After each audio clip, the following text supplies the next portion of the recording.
You're listening to the Airline Pilot Guy Show. The view from our side of the cockpit door. WAPG, it's the Airline Pilot Guy. Airline Pilot Guy episode 635. Yeah, he's up in the sky.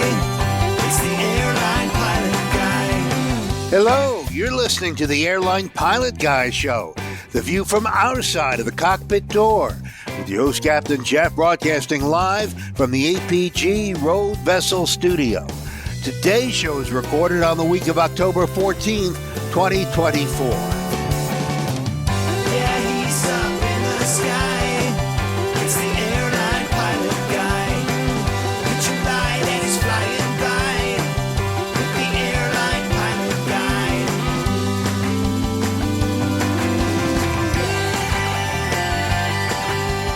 In today's episode, an air traffic controller loses his cool at a Connecticut airport. I need you to turn south before you get hit by somebody.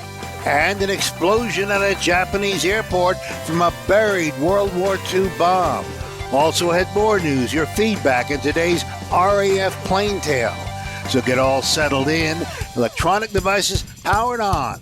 I'm Radio Roger, and Flight 635 is ready for pushback. And don't forget those tray tables and whatever else it is we normally say. Thank you, Radio Roger. CPAX, thank you. Thank you, Radio Roger. He's an award-winning TV and radio reporter currently at the number one all-news station in the nation, 1010 Wins on 92.3 FM in New York City! Welcome to the Airline Pilot Guy Show. It's an aviation podcast covering the latest in aviation news and answering your great feedback. I'm Captain Jeff, former U.S. Air Force pilot and retired Delta Airlines captain. And joining us from her lakeside studio in Doctor, skydiver, marathon runner, IPA connoisseur, and commercial multi-engine instrument-rated backstabbing jumper dumper. It's Dr. Steph. Hey, Captain Jeff. Good to see you all. I'm looking forward to be back for this show. Missed y'all last week, and looks like we got a lot of good stuff lined up for today. Yeah, I think so too. Can't wait to get all caught up with what you've been up to, young lady. And also joining us from his 1,000. Yeah, let's see. His studio. In Hartford, Hereford, and Hampshire. Ex-professional photographer, former RAF, RAAF fighter, pilot, retired Airbus A330, A340 captain for Virgin Atlantic Airways. It's Captain Nick. Hello, everybody. Hi there, Jeff. Show 635. Now, I could mention the Dornier 635, which was a proposed reconnaissance aircraft made out from two Dornier 335 joined together, but probably better if I mention the Blacking 635RG, the Blackwing, 635RG, which holds the FAI, not FIA. FIA is... Okay. Federation International Aeronautique. Anyway, the This is fascinating. FIA world speed record for its class of two-seater ultralight at 223 knots. There you go. Wow. Thanks, Nick. That Be a was test great. later. Oh, I got a lot of editing in post, don't I? All right. Also, leave it in. It'll be fun. Joining us from his home studio in the air capital, low and slow pilot, A&P mechanic, old airplane enthusiast, and engineer in the aerospace and defense industry. It's our macho man, Nick Camacho. I can already tell Jeff's a little overwhelmed 90 seconds in here because we just talked about how I was in Colorado right when I hopped on. Yep. And, Oh, so shoot. I'm not in my home studio. Dang it. Yeah. But if you want to be a little more, I'll just confuse you a little more. Is there not an air capital in Colorado? There is not. But Wait I a minute. am Hang in on. the, Wait. Stop. Okay. And also joining us from on the road, his mobile studio in Colorado, low and slow pilot, A&P mechanic, old airplane enthusiast, and engineer in the aerospace and defense industry. It's Nick Camacho. Hey, Jeff. Glad to be back with you guys. Just to throw a little bit into the mix, I'm in San Luis, but it's not my normal San Luis habitation. I'm in the San Luis Valley of Colorado. Oh. Hanging out with some friends here. Cool. Oh, so this is pleasure, not leisure, huh? I mean, not business. I think those are the same thing. I know. Thank you. I realized that as soon as it came out of my mouth. Yeah, a little bit of both. They've got an airplane project I came out to help them on, and then good. Spending some time together. All right. Well, can't wait to get all caught up with what you have been up to as well. And I'm having the strong feeling like we should just start over from the very beginning, but I'm not going to. We're going to push on, and we're going to. Before we do that, though, we're going to mention the most important member of our team from her studio in Toronto, retired financier and aviation enthusiast, spreadsheet master, and our producer. It's Liz Piper. Here I am. Hooray. And she'll never let us forget that either. Never. All right. Never. I know. It's on tape. Okay. Yeah. This is going to be a fun show. I can just tell. I can tell. I know. And Eric's pretty impressed. He likes their intro, APG style. I don't see how you couldn't be impressed. Just classic. Well, at this point. People are very impressed. It's just not positively.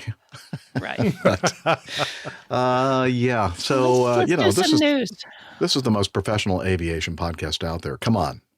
Right? That's scary. Yeah, you should listen to the rest. Wow. Yeah, gosh, what a bunch of hacks. They're way below 50%. Okay, let's do some news.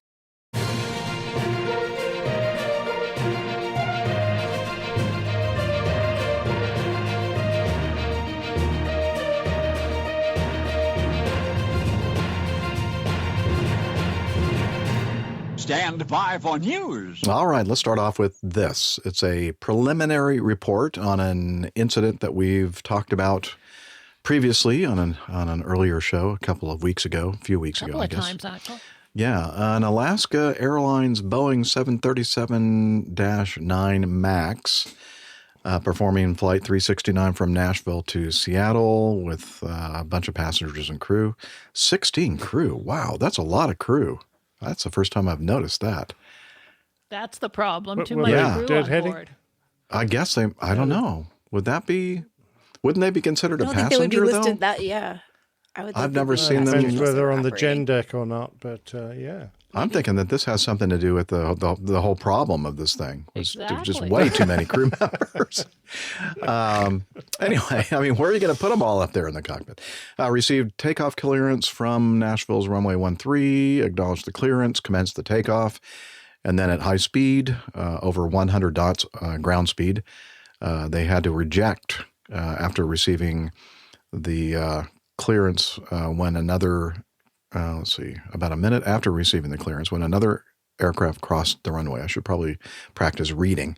While taxiing towards the gate, a number of the tires deflated, disabling the aircraft on the apron, blah, blah, blah. Okay, so we've covered that pretty well in the previous episodes. On October 11th, so not quite a week ago, the NTSB released their preliminary report summarizing the sequence. The local controller instructed the flight crew to line up and wait on runway 13. They got a good readback. Southwest 2029 flight crew contacted ground controller. Okay, we have two different frequencies here, which is one of my pet peeves. I don't like it. Ground controller. Jeff's pet peeves. Yeah, I should probably play that. Ooh, Jeff's pet peeves. Ground controller instructed the flight crew of Southwest 2029 to proceed to runway 20 center, and cross runway 13 at taxiway Tango 5. Remember, the initial reports were that at the end, although it doesn't really matter in both cases, they were crossing an active runway. But Tango 5 is kind of toward the middle of that runway 13. Flight crew of 2029 correctly read back the taxi instructions to the ground controller. The local controller, the tower, cleared Alaska 369 for takeoff on runway 13 with a good readback. The flight crew of Alaska 369 reported to the tower controller that they were aborting, followed by the local controller canceling the takeoff clearance. So it was kind of a self-initiated. Yes. And, I better put this on the tape. Yes, cancel your takeoff clearance. I concur. Yes, I concur with that. That's a good idea. I'm just going to get this on the Jeff, tape. your audio and video is not doing too well right now. Okay. Just so you know. So the producer is telling me that my audio and video is crap right now, but that's okay because everything coming into me and that I'm recording that's going to be the audio podcast is going to sound just fine, at least for now. Okay, just wanted to know. No, thank you for letting me know, though. It's good to know. But I apologize for all of those watching the video. If you can still hear me, sorry. But doing the best I can with the Road Vessel studio here and still have not come up with an acceptable solution, but I'm still working on it. Trust me, I am.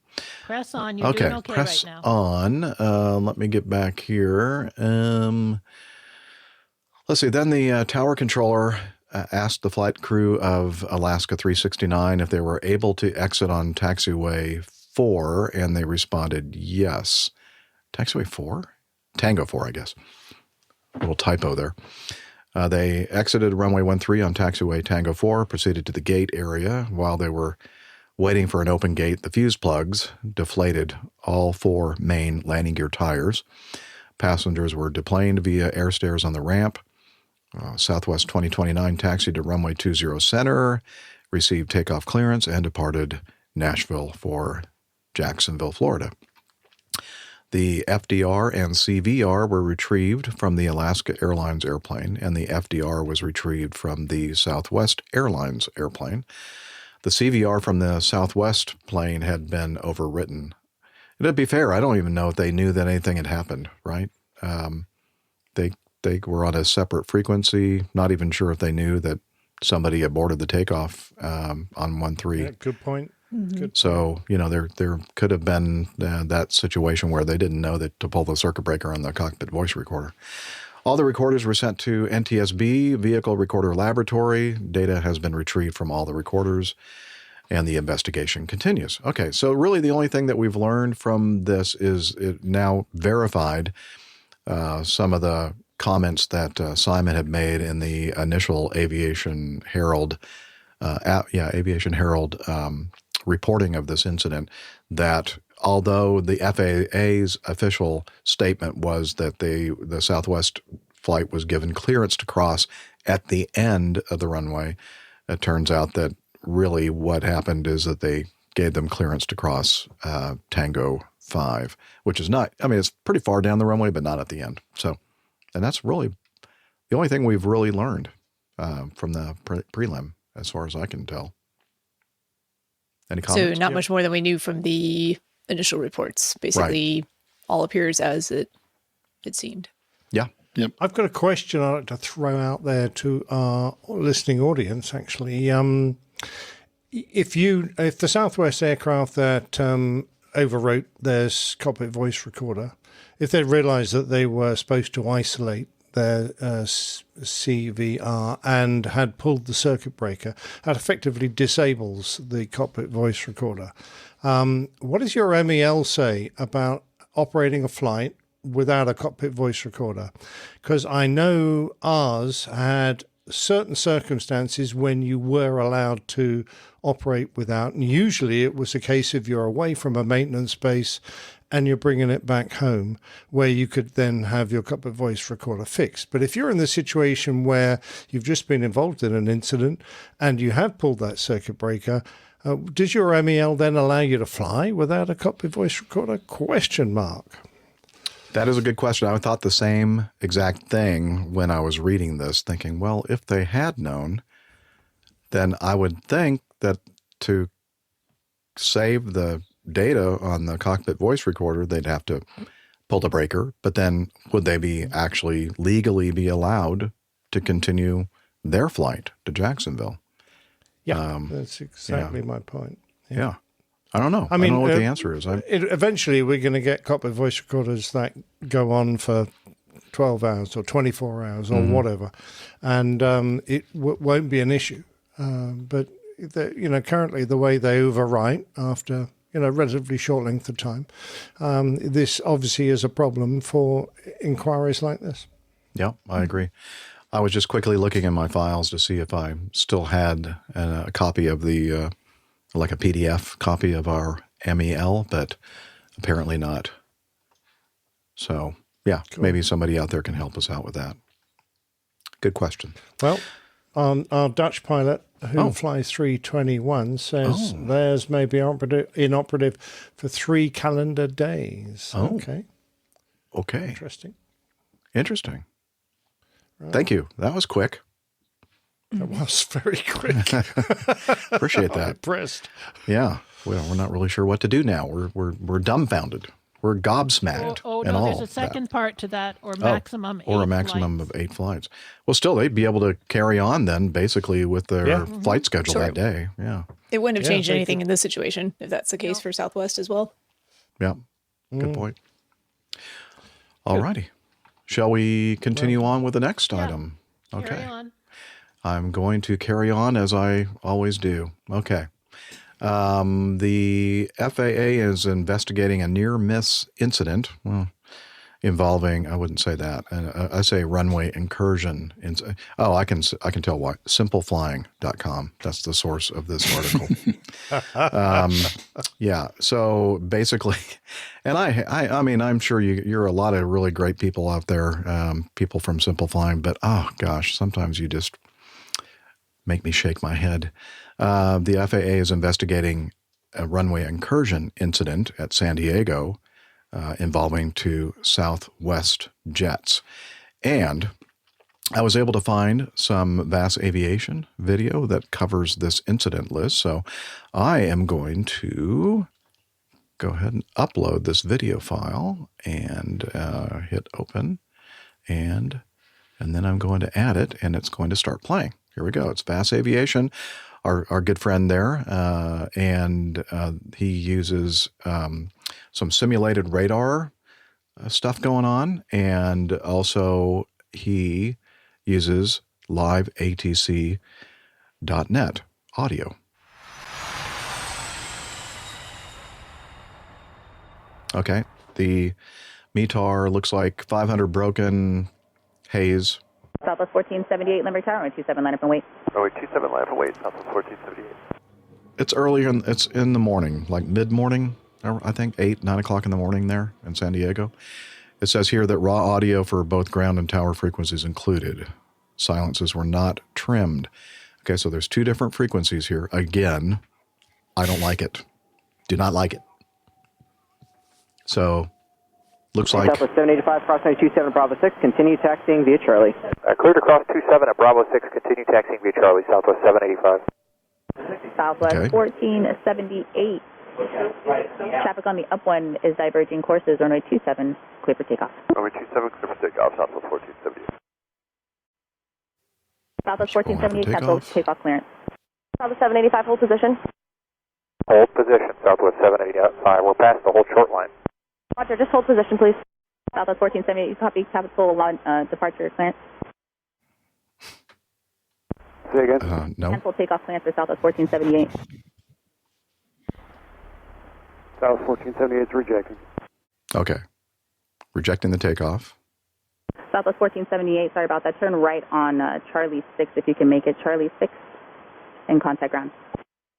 Right turn, Charlie 6, over ground, Southwest 1478. Southwest 503, contact SoCal departure, good day. Departure 5032. Okay, slowing down to make the right turn on Charlie 6. The Southwest airplane 785, continue cross runway 27 at Bravo 6, continue full length via Charlie. Cleared to cross 27 at Bravo 6, continue via Charlie. We had been cleared to cross, Southwest 785. No, I know, you're correct. Hello, Limerick ground, Southwest 1478, we're joining on Charlie. Southwest 1478, Limburg ground, I assume you have to run a checklist? Yes, affirmative, Southwest 1478. Southwest 1478, Roger, can you do it on the taxi or do you want to pull over somewhere? We could do it up here for Southwest 1478, but it will be a momentary delay. Southwest 1478, do you want to do it on the taxi or you want to pull over? Do you have enough room to pull over in front of that Alaska 73 facing westbound?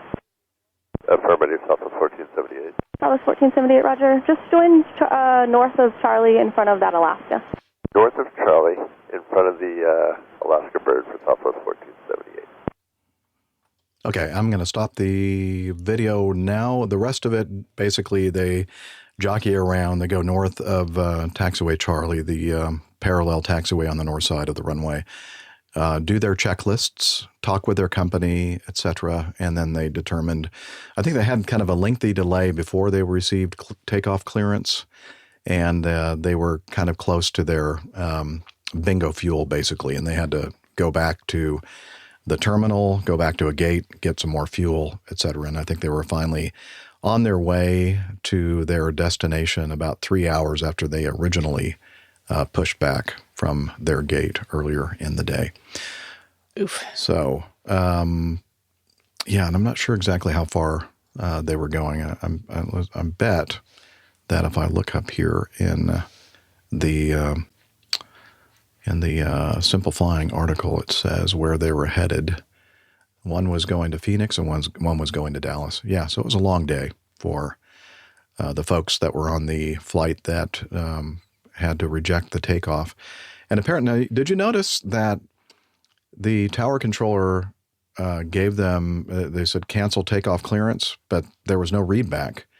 I'm not sure that the that Southwest flight actually heard that original rejected or canceling of the takeoff clearance, and then they kind of, I guess she's looking out the window going, oh, they're still rolling down the window pretty fast. I mean, rolling down the runway very fast, and so maybe I should tell them again to reject their takeoff. And the bottom line here is that when the mistake was realized that the clearance for the other Southwest jet to taxi across the runway on the ground control frequency occurred, that particular jet, when told to hold their position, had just crossed the runway hold short line, which is a considerable distance away from the actual edge of the runway. So they weren't actually on, physically on the runway at any point. The nose or no part of the airplane was actually on the runway, but they were past that hold short line. In this video that we're watching now, the freeze frame, you can kind of see where that hold short point is, about halfway up the where those fake islands are, the painted grass and the black asphalt. Those are what we refer to usually as islands. So the hold point, I know it's kind of fuzzy, but you can kind of see that hold short line back there. And I think that they had just crossed it a little bit, but they were nowhere actually near the runway itself. So it wasn't quite as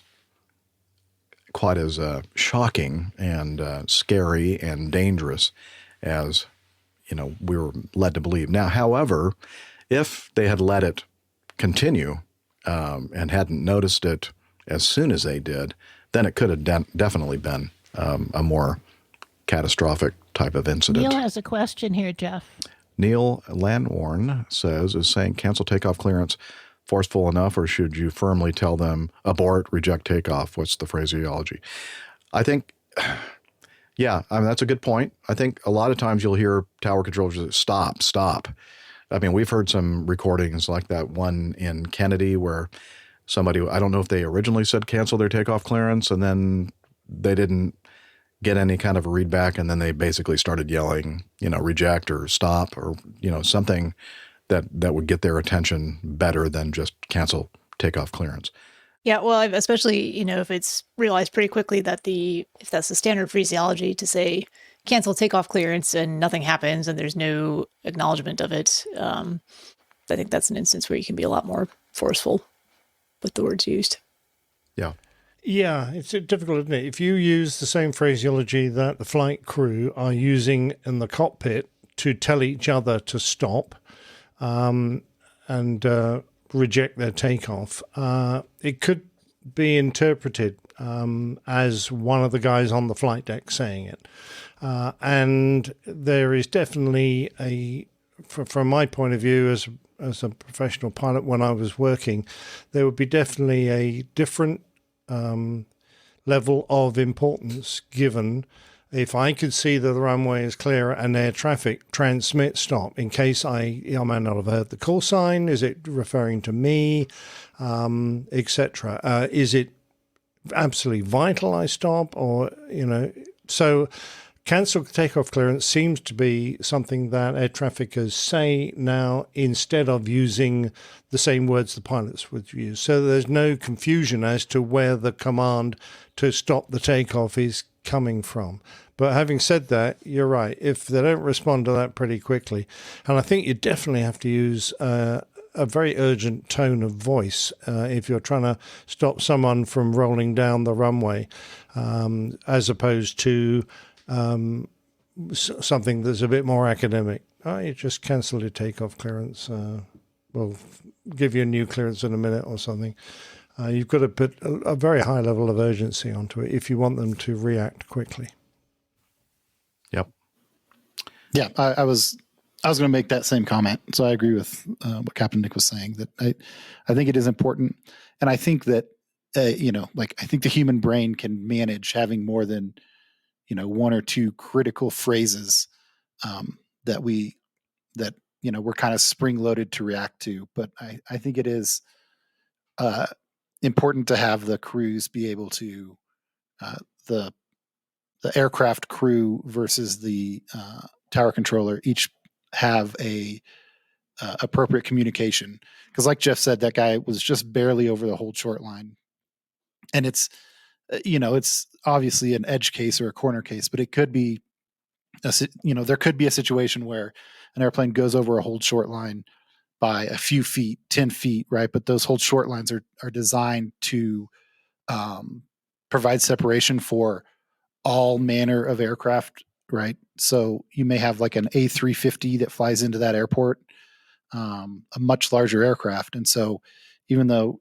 technically there's an incursion that's going to occur as a departing aircraft goes by an airplane that has gone a little bit past the hold short line, you got to keep in mind also that like late in the game, Nick and Jeff have talked about that a lot. Late in the game, rejected takeoffs are also not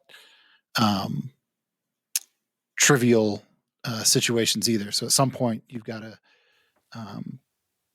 weigh the risks and let the airplane crew make that decision, I think. Jeff, Brad, the Sultan of Wings, has a suggestion. Oh, look at this here from the Sultan of Wings in our live audience. For the cowboy U.S. pilots, perhaps, whoa, Nelly, would have been appropriate. Or, I don't know, maybe, whoa, Nelly. We'll shoot you if you don't stop. Good point, Liz. She said, we'll shoot you if you don't stop that darn takeoff. So, yeah, I agree. In this case, I don't think it was necessary to use anything more out of the ordinary, because they were probably still in that low speed range of their takeoff roll. And the other guy, said, we'll hold, but we are over the hold short line. But you could probably clearly see from the tower that airplane had stopped. So maybe that's why they weren't too concerned about the fact that they didn't get the initial cancel takeoff clearance. It may have been kind of a moot point. So maybe that plane that was coming to the hold short line was pulling right up really close to because he didn't want to lose his tail.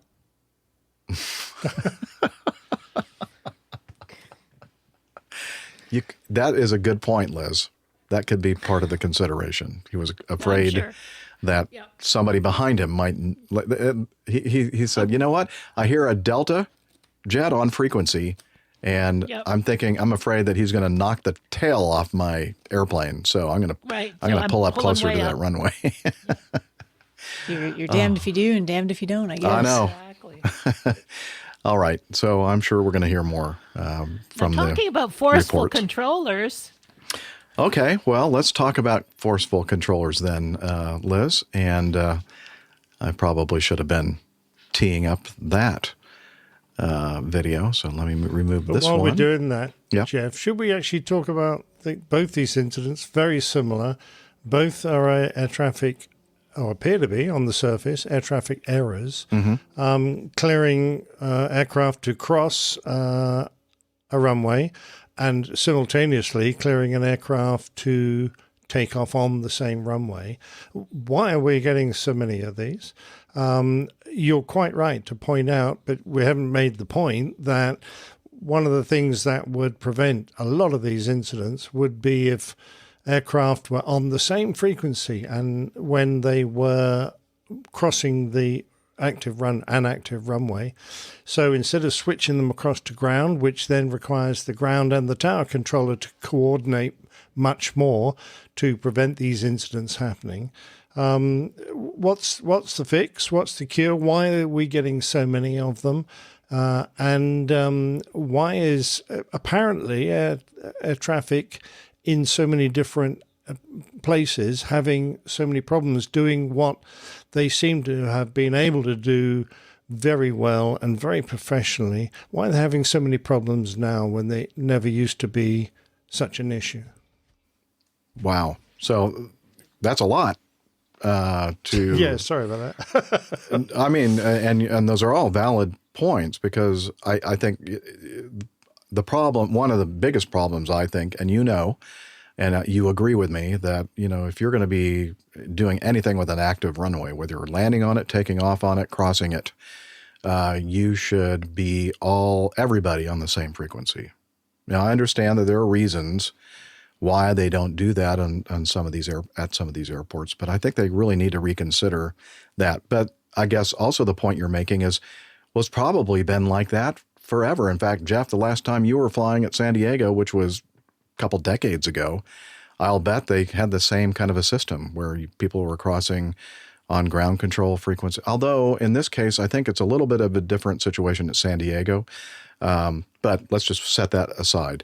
Why is it that now this coordination doesn't seem to be happening between two controllers on two separate frequencies? Maybe the solution is just put everybody on the same frequency, and now you're working with just one controller who is in his or her mind in control of all the movement out there near that active runway. But the thing I was going to mention about San Diego that probably should have been mentioned earlier is that they're doing some major taxiway construction. And normally the parallel taxiway, I think Bravo, on the south side of the runway is used all the way down to the end of the runway. So there is no crossing of a runway required. However, because of the work of the taxiway Bravo at the east end of the field, they have to cross the runway and then proceed to the runway on the north parallel taxiway for takeoff. So that just adds more risk and complication.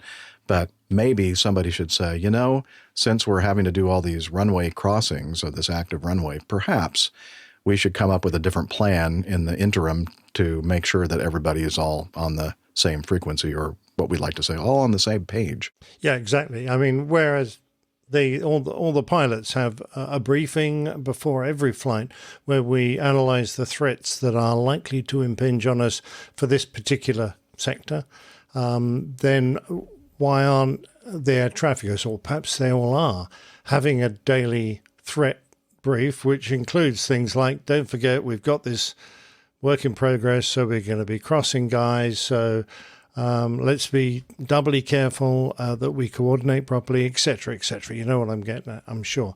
So we've got to find ways of mitigating, and so far that mitigation doesn't seem to be very effective. Now, I don't know if the same problem with taxiways applied in our first incident between the Alaska and the Southwest. I suspect not. But, I mean, this isn't the first time. We've been covering these for weeks and weeks now, and at least it seems every show we've got another one to talk about. But we never seem to be getting to the bottom of why they're all occurring. I agree. Maybe some of you out there who have air traffic control experience, maybe you can enlighten us, what the reasoning is behind having this kind of a setup where you're using two different frequencies to, clear people for takeoff, landing, and crossing the runway. Why are we doing that? I mean, what's the operational reason for that? There must be I'm sure some it comes down to workload in some sense, but what's the trade-off with that workload reduction potentially?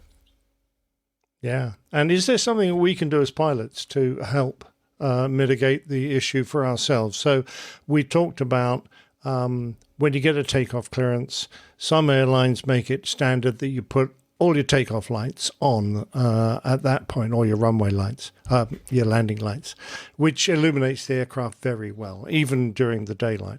Whereas other airlines do that as standard when they come onto the runway, whether they've got a clearance or not.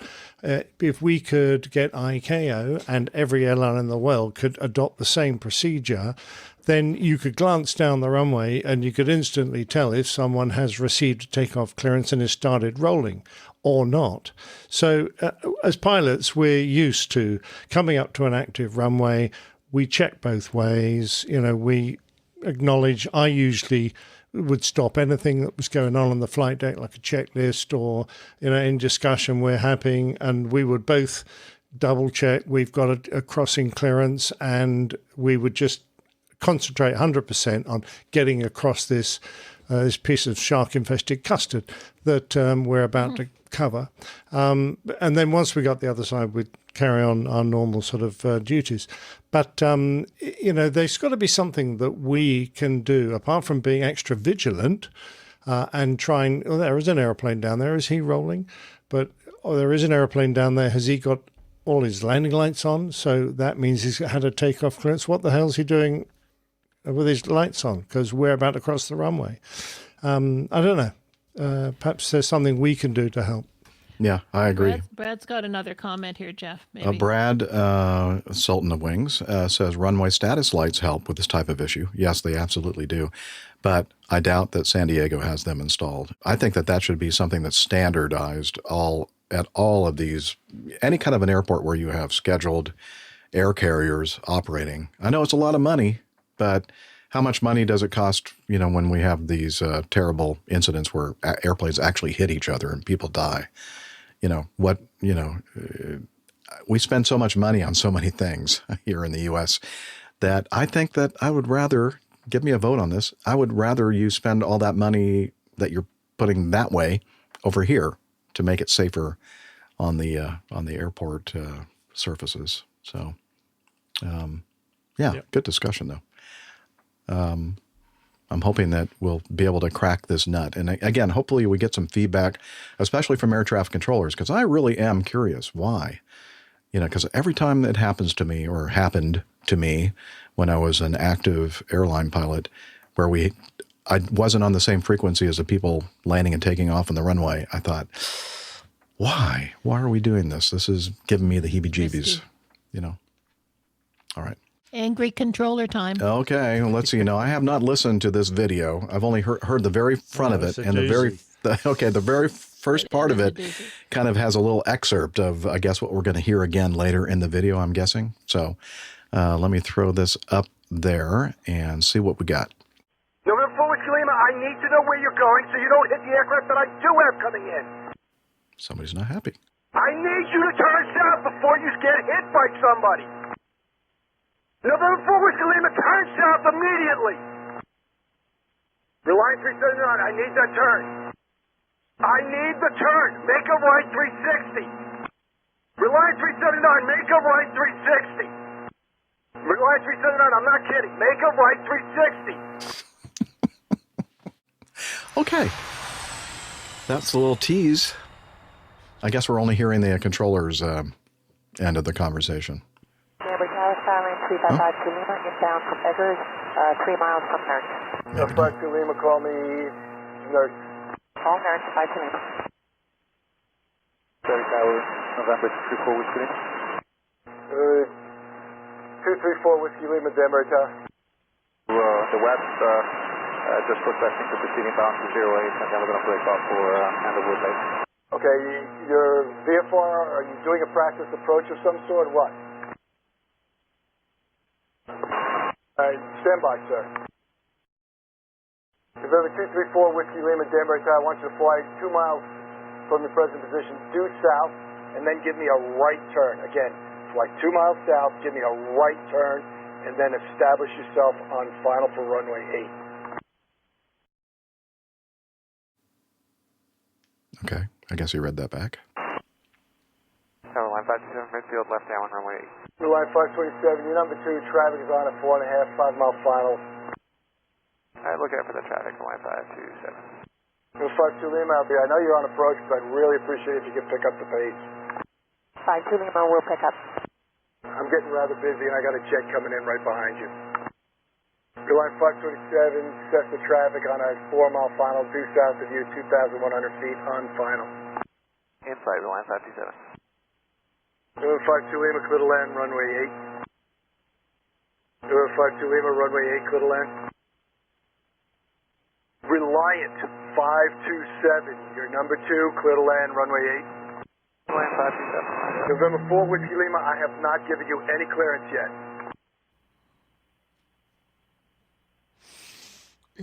Danbury Tower, Dakota 8287 Yankee, holding short runway 8 at Alpha, ready to depart whenever you got a moment. Dakota 87 Yankee, no delay, clear for takeoff. Clear for takeoff, no delay, 87 Yankee, thanks, Alpha. Yeah, that's going to be a while, I told you. It's going to be a while, sir. Danbury Tower, 52 Lima, please confirm I'm clear to land. November 52 Lima, you're clear to land. Clear to land, 52 Lima. November 4 Whiskey Lima, I'm going to have to ask you to make another 360. Your right turn, right to the other right 360. You're breaking it off where and what? I need to know which way you're going. I have traffic for you. Oh boy. November 4 Whiskey Lima, I need to know which way you're going. I have traffic. I know, but I have traffic out there. Where are you going? November 4 Whiskey Lima, I need to know where you're going so you don't hit the aircraft that I do have coming in. I wish we could I hear the can't other. do that. I need you to go immediately south. I need you to turn south before you get hit by somebody. November 4 Whiskey Lima, turn south immediately. Wow. Doesn't look like he's turning south. I got an aircraft that I can't control. I need you to make an immediate left turn, do a left 360. What's this They're guy right doing? in front of you. I need you to turn, sir. November 4 Whiskey Lima, I appreciate your help. I'm very busy. I really didn't need this. November 4 Whiskey Lima, I don't care. I have a lot of aircraft I have to deal with, and you're making my job infinitely harder. I wish I could hear the other end of the I was going to conversation. say, I wish I could hear for Whiskey Lima's Reliance comments. 379, I need that turn. Nobody seems to be doing anything. I this need time. the turn. Make a right 360. Oh my gosh. Reliance 379, make a right 360. Reliance 379, I'm not kidding. Make a right 360. They're not doing it. Line 379. No 55 Hotel, start immediate left turn up for final. 55 Hotel, making a... Is that for 455 Hotel? We're not on final. Start an immediate left turn for final. Roger. Immediate left turn for final. November 51 Hotel, start immediate right turn for base. Reliance 379, I'm not kidding. I need a right 360 now. I am in the middle of a right... Faster, turn faster. November 4 Whiskey Hotel, get off my frequency now. Go away. Hey, November 4 Whiskey Lima, by any chance, you still with me? 55 Hotel, are we clear to land? 55 Hotel, clear to land. 55 Hotel, clear to land. 55 Hotel, clear to land. Reliance 379, traffic is now inside a mile final. You're clear to land. Runway 8, clear to land, Reliance 379. Okay, is that it? I hope so. I He's have gonna so many bust a blood questions. vessel if not. Oh my gosh, what was even happening there? I don't know. And as I said several times while we were watching this, I'm thinking, well, I'd really love to hear the other side of the it looks like occasionally we'd hear the other, people involved, the other aircraft involved in this. But yeah, that was kind of crazy. Can someone just give me a clue? Now, I'm so used to, in the last 25, 30 years, just operating into big airports. What kind of airport is this? What kind of status does the air traffic controller have? What kind of airspace are they in? So how much do the air traffic controllers commands actually apply to these aircraft? Because I suspect they're being given advisory information, but that doesn't seem to be the way the controller is treating it. What's the situation here? Does anyone know? I don't know if Nick pulled it up faster than me. I'm looking up Danbury, Connecticut right now. I think guessing it's a Class D airport. Sure, it's a Class D. Yeah. Yeah. So you should have. There's a control tower at a Class D airport. It's controlled airspace. Probably a contract controller. It's probably I'm guessing. a contract. Yeah. It's probably a contract tower. Not an FAA controller, but a contracted FAA controller. But it's pretty small, right? Like Class Ds are 5 nautical mile. Like ring. Or 5 statute miles. Yeah. Is that the one that's they change it to statute, not nautical? Not that it makes that much difference. I'm not sure, but yeah, it is important to note that like the airspace that he physically controls is fairly small. So if he's dealing with jets and stuff that are on longer finals, it is possible that he's talking to people before they get into his airspace. Mm-hmm. So I don't know. Specifically wondering about the guy called Whiskey Lima, who he wanted to turn him south and get him out of the aircraft that were on the approach, basically. But he obviously wanted to get away from this guy as fast as he could, and he wanted to go north. He did not want to go south. So is he entitled to go, nah, I'm not interested in receiving if he's not your in the control airspace, then yes. Yeah, so what it sounds like to within me, his rights to go away. I'm good. What it sounds like I'm to me VFR is going north. A lot of people who are flying around on flight following, which is not a required service, but it is a super helpful service you get from ATC, right? But occasionally you'll get someone who wants to go a certain direction, and if you're on flight following and ATC is super busy, they can move you around. So it's hard to tell where that guy was, if he was inside the Class D airspace or if he was, outside the ring, which would put him in probably Class E airspace. It kind of sounded like he was a guy that wanted to go a certain direction. So when the controller said, "I need you to turn this way," he said, "Well, I don't want to turn that way, so I'm going to cancel flight following." But which is, I'm sorry to interrupt you, because there's some latency involved here. I'm not sure exactly when I can start talking.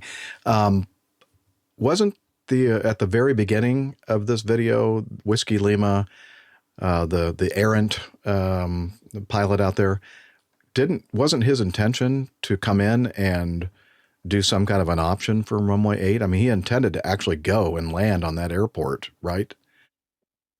Yeah, the controller had already turned him away once and told him. The controller wasn't sure what kind of approach he was actually looking for, if he just wanted to come in VFR, if he wanted to do a practice approach of some type. He said, "You know what, I'm kind of busy right now. Go 2 miles south, turn right or left or whatever he said, and then turn right and establish on a final, and we'll figure out what you want to do if that's an appropriate time."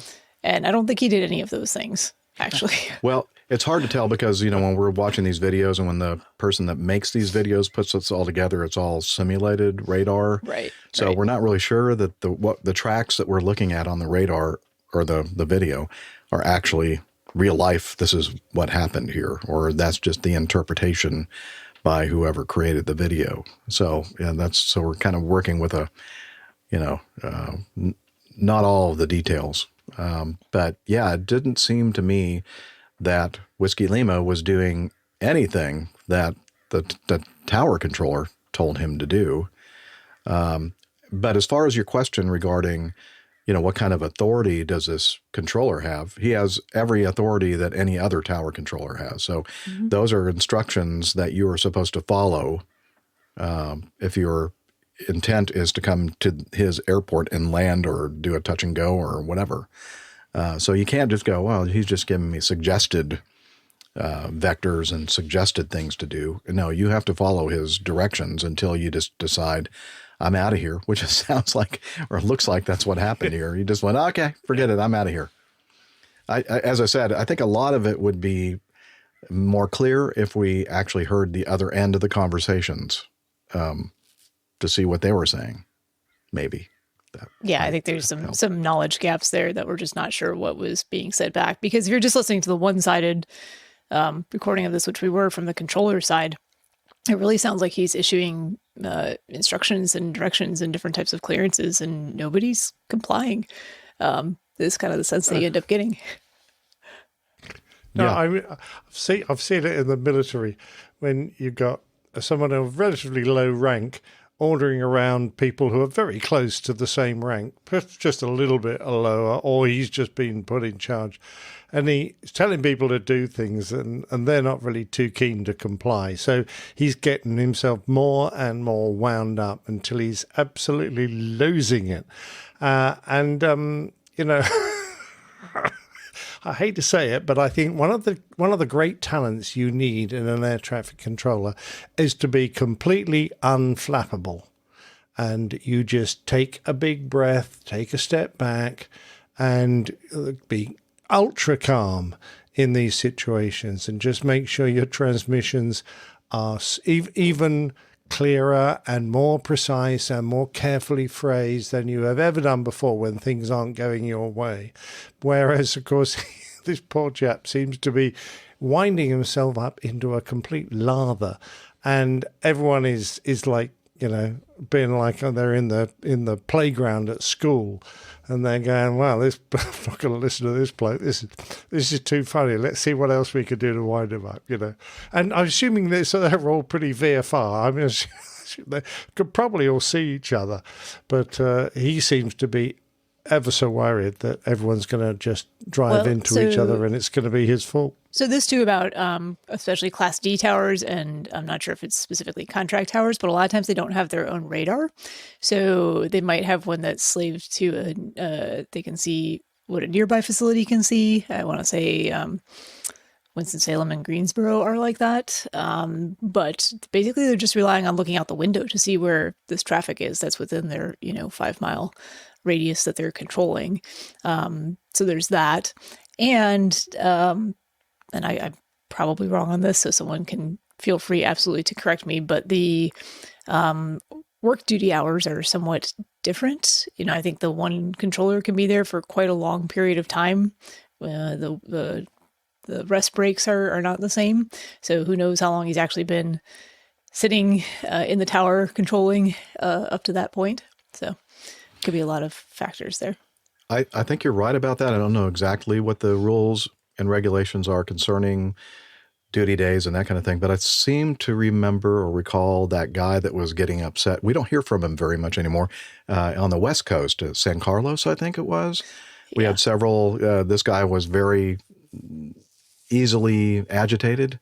And I think when we were discussing those incidents, I think the point was made that, the guy had been on duty for like 12 hours or something ridiculous, which is definitely not the standard FAA duty period or whatever for those kind of towers. So I don't know. Maybe because he's again, I'm just assuming that the guy's a contract employee, doing business for the FAA. But I'm not sure about that. Pip has a question. Okay, Pip in our live audience says, when you say Class D tower, do you mean Class D airspace? Yes, I think that's what you're saying, right? Yeah. Okay. Yeah, sorry, I was probably imprecise there, but it's the airspace that surrounds a small airport that has a control tower but does not offer radar services. So that's Class D airspace. Yeah. Interesting. Do these guys use ADS? Do they have ADS receivers in their tower?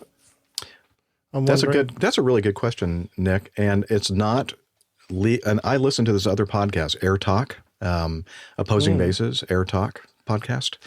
And I say it's like the #1 Air Talk podcast in the world, in the universe. Probably. Oh, wow. But we're not an Air Talk. We just act like we know what we're talking about here. But I listen to pretend talk. I listen to them a lot, and I think I've missed the last one or two, but in a recent episode, they have been talking about the fact that it's not. How do I put this? It's not something that they're really legally allowed to do. These smaller towers that don't have, as Dr. Steph mentioned, some of them do have radar displays, but I think most of them, especially the smaller ones, don't. And they might have a repeater or whatever, but in a lot of cases they don't have anything to show that other than their eyeballs to see what's happening in the pattern. However, there are I think more and more controllers that are augmenting their situational awareness by getting one of these ADS-B devices. And I think you don't even need to actually have, I'm not sure, correct me if I'm wrong, but you don't have to actually have the ADS-B out kind of transmitter, do you? To actually, I mean, you can get ForeFlight. No, you just get a receiver. And just see, just have the receiver, Correct. right? Yeah. And so the two podcasters in this particular podcast are not officially, recommending that these controllers get these ADS-B receivers and displays like iPads or whatever to get a better idea of the situational awareness. But they kind of are hinting that might be a way for them to have a better grasp of the awareness that's happening around their particular tower and airspace. But I think they also mentioned that there are some people that they have run into that are operating in these kind of environments that, and the younger ones mostly, because of the older guys are, like, oh, well, if the FAA doesn't specifically say that I'm allowed to do that, then I'm not going to do it. Whereas the younger generation controllers are going, oh yeah, why wouldn't you do that? I mean, that's like information that we could all use. Yeah, I know that the FAA hasn't, specifically said we could do that and given their blessing, but I'm going to do it. So interesting. That's interesting. Yeah, I can see the time when everyone has a decent ADS be set up in every tower, and I think that'll be a boon to all the controllers. But it just seems to be very slow in coming in. The regulations are now there for the aircraft. Why aren't they there for the air traffic controllers to allow them to use this great facility? Yeah, I mean, it's something that I brought up, I think, on multiple recent episodes, because I definitely make use of all of that technology whenever it's available to me, because the situational awareness is that important to me. I want to know where everyone else is to the best of the ability that I have to do so. And it's such ubiquitous technology now. It's amazing to me that it has not been implemented quicker on more levels. Yeah. Yeah. But it does seem a shame. We all know, especially those of us here in the U.S., that the FAA operates at a very glacial pace as far as making new regulations and adapting to modern technology. And I don't know, Jeff, those glaciers are melting pretty fast. Yeah, they are. Everything is like going to hell, but in a handcart. Yeah, yes. it really does seem that way anyway. Yeah. 1 hour mark, guys. 1 hour. Right, sorry to take you on a forked road there. No, that's a good discussion to have. I think that the takeaway is that the people who are out there doing this for a living are saying, yeah, maybe it's not actually, to the letter of the law, but it does make a heck of a lot of sense to have something to aid me in keeping these pieces of metal flying at high speeds away from each other and hitting each other. Yeah. Yeah. All right. Let's move on to this next item, which involves another video. Frontier Airlines Airbus A321-200, registration 701 Fox Romeo, performing flight 1326 from San Diego to Las Vegas. Oh, San Diego again. However, this incident actually occurred at Las Vegas. Landed on Las Vegas's runway 26 left when large flames were seen from its right main gear. The aircraft stopped on the runway while emergency services responded and sprayed the right main gear with foam and water. There were no injuries. The airline reported that the crew smelled the smoke and declared Mayday immediately, but it's unclear whether they were aware of the severity of the fire. The FAA subsequently reported Frontier Airlines Flight 1326 made an emergency landing at Harry Reid International Airport in Las Vegas after reporting smoke in the cockpit. Fire and rescue extinguished a fire on one of the engines and passengers were deplaned by the stairs. The Airbus A321 departed from San Diego International Airport. The incident occurred about 4:20 p.m. local time on October 5th. And then the next day the NTSB announced that they have opened an investigation. It became known later that the crew donned their oxygen masks during the descent towards Las Vegas due to a smell of smoke in the cockpit. Subsequently, the radar contact, MODES, was briefly lost and recovered. The crew was not able to transmit on radio, but were hearing ATC instructions. The crew acknowledged ATC instructions or replied yes or no with ident using their transponder. On October 11th, the NTSB reported the crew declared emergency due to smoke. The RAT deployed the ram air turbine. On landing, there was a fire in the main landing gear. 4 tires deflated. The aircraft came to a stop on the runway. The passengers disembarked via the stairs. We're showing the wheel assemblies on the main gear. Looks like they were used quite extensively on the runway. A little bit of damage. Kind of would have been kind of a very not a smooth taxi in. It would have been a rough ride for sure. Okay. So as I said, I believe I have some video that corresponds with this, and I have again not listened to it, so we're gonna listen to it together. How about? Again, Bass Aviation, Real Aviation Communications. They use liveatc.net audio. Start Frontier Flight 1326, the decision via the rounder 66 West Yankees. Frontier 1326 Las Vegas, approach, fly heading of 050, vector for the approach, descend upon discretion, maintain 10,000. 050, descend to 10,000, Frontier Flight 1326. Okay, I'm just pausing the video for a moment. A lot of noise in the background of the Frontier flight. I guess maybe at this point they're on masks. I'm not sure. It appears that based on the simulated radar presentation that we're seeing on the video, that they have already declared a mayday or emergency. Frontier 1326, you want 26 left or the right side? 26 left, fine. That's what we're set up for. Roger. It's quieter if we turn the intercom off in between transmissions. Yes. Frontier 1326 safe, fuel remaining in pounds. 10,500 pounds, Frontier Flight 1326. Thank you. Okay, let me pause this because I can't read as fast as they think that I can. Frontier Airlines performing Flight 1326 from San Diego to Las Vegas was descending when the pilots declared an emergency, reporting heavy smoke in the cockpit and the cabin having issues to communicate with air traffic control. Okay, so there was smoke in the cockpit and the cabin, and they were having issues communicating with air traffic control. Upon landing, their landing gear caught fire, becoming disabled and having to evacuate. Okay, so we kind of already covered that. Let's continue. Frontier 1326, descended pilot discretion, maintain 8,000. Frontier 1326, approach. Frontier 1326, radar contact lost. Uh-oh. Frontier 1326, you hear this transmission, radar contact was lost, and we got the transponder back now. If you hear this transmission, ident.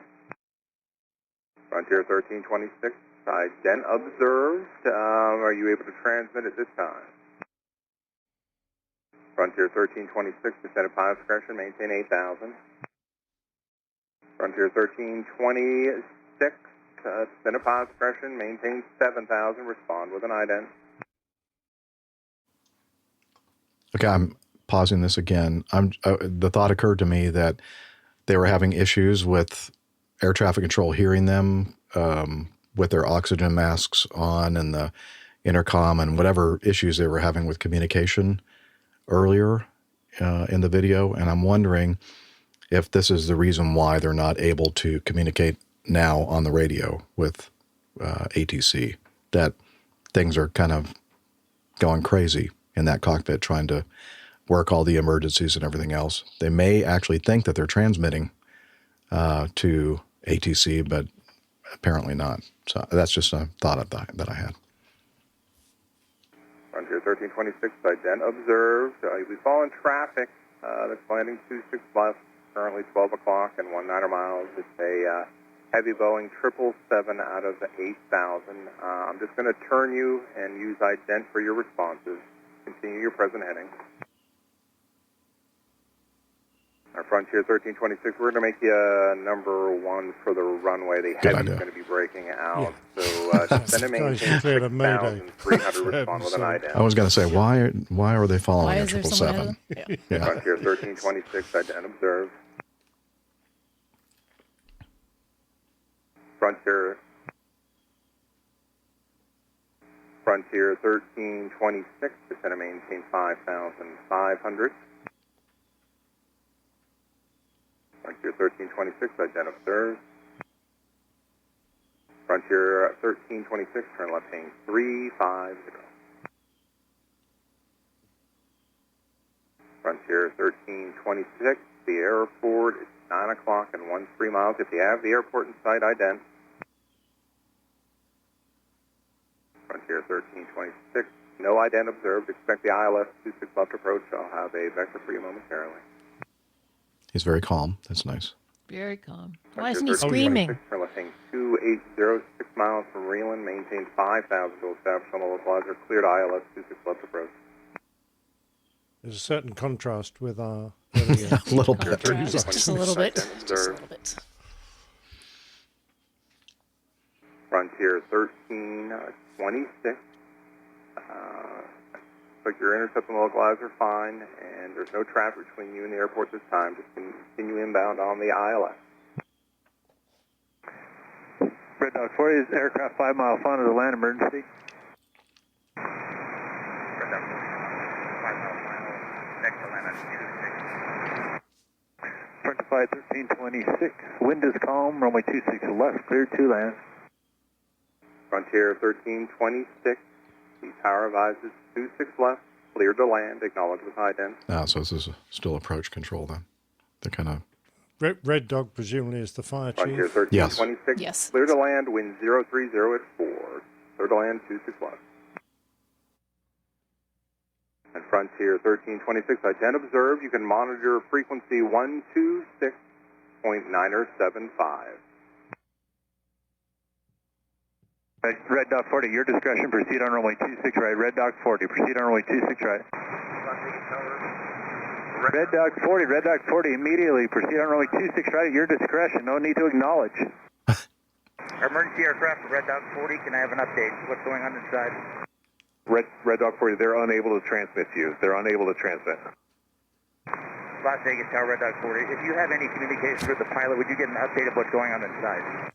Give me an ident, please, for that. Red Dog 40, we have no communication with the pilot whatsoever. His radios are out. We have no communication with the pilot.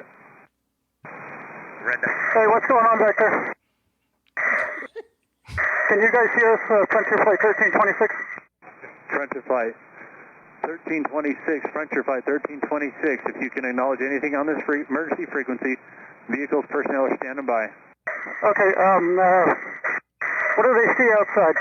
Okay, they got a fire in the right engine. They're putting it on the right side. Fire in the right engine. I'm not sure if your gear is collapsed, but they've closed that runway behind you. Okay, we're going to evacuate here on the runway momentarily. We've got a checklist run.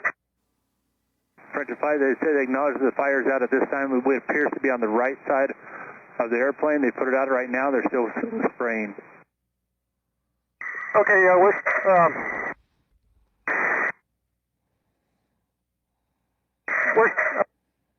we're going to evacuate Flight 1326. Flight 1726, roger. Yeah, so we're going to shut everything down. We'll evacuate here on the runway. Your post right mains are flat. Looks like left mains also probably.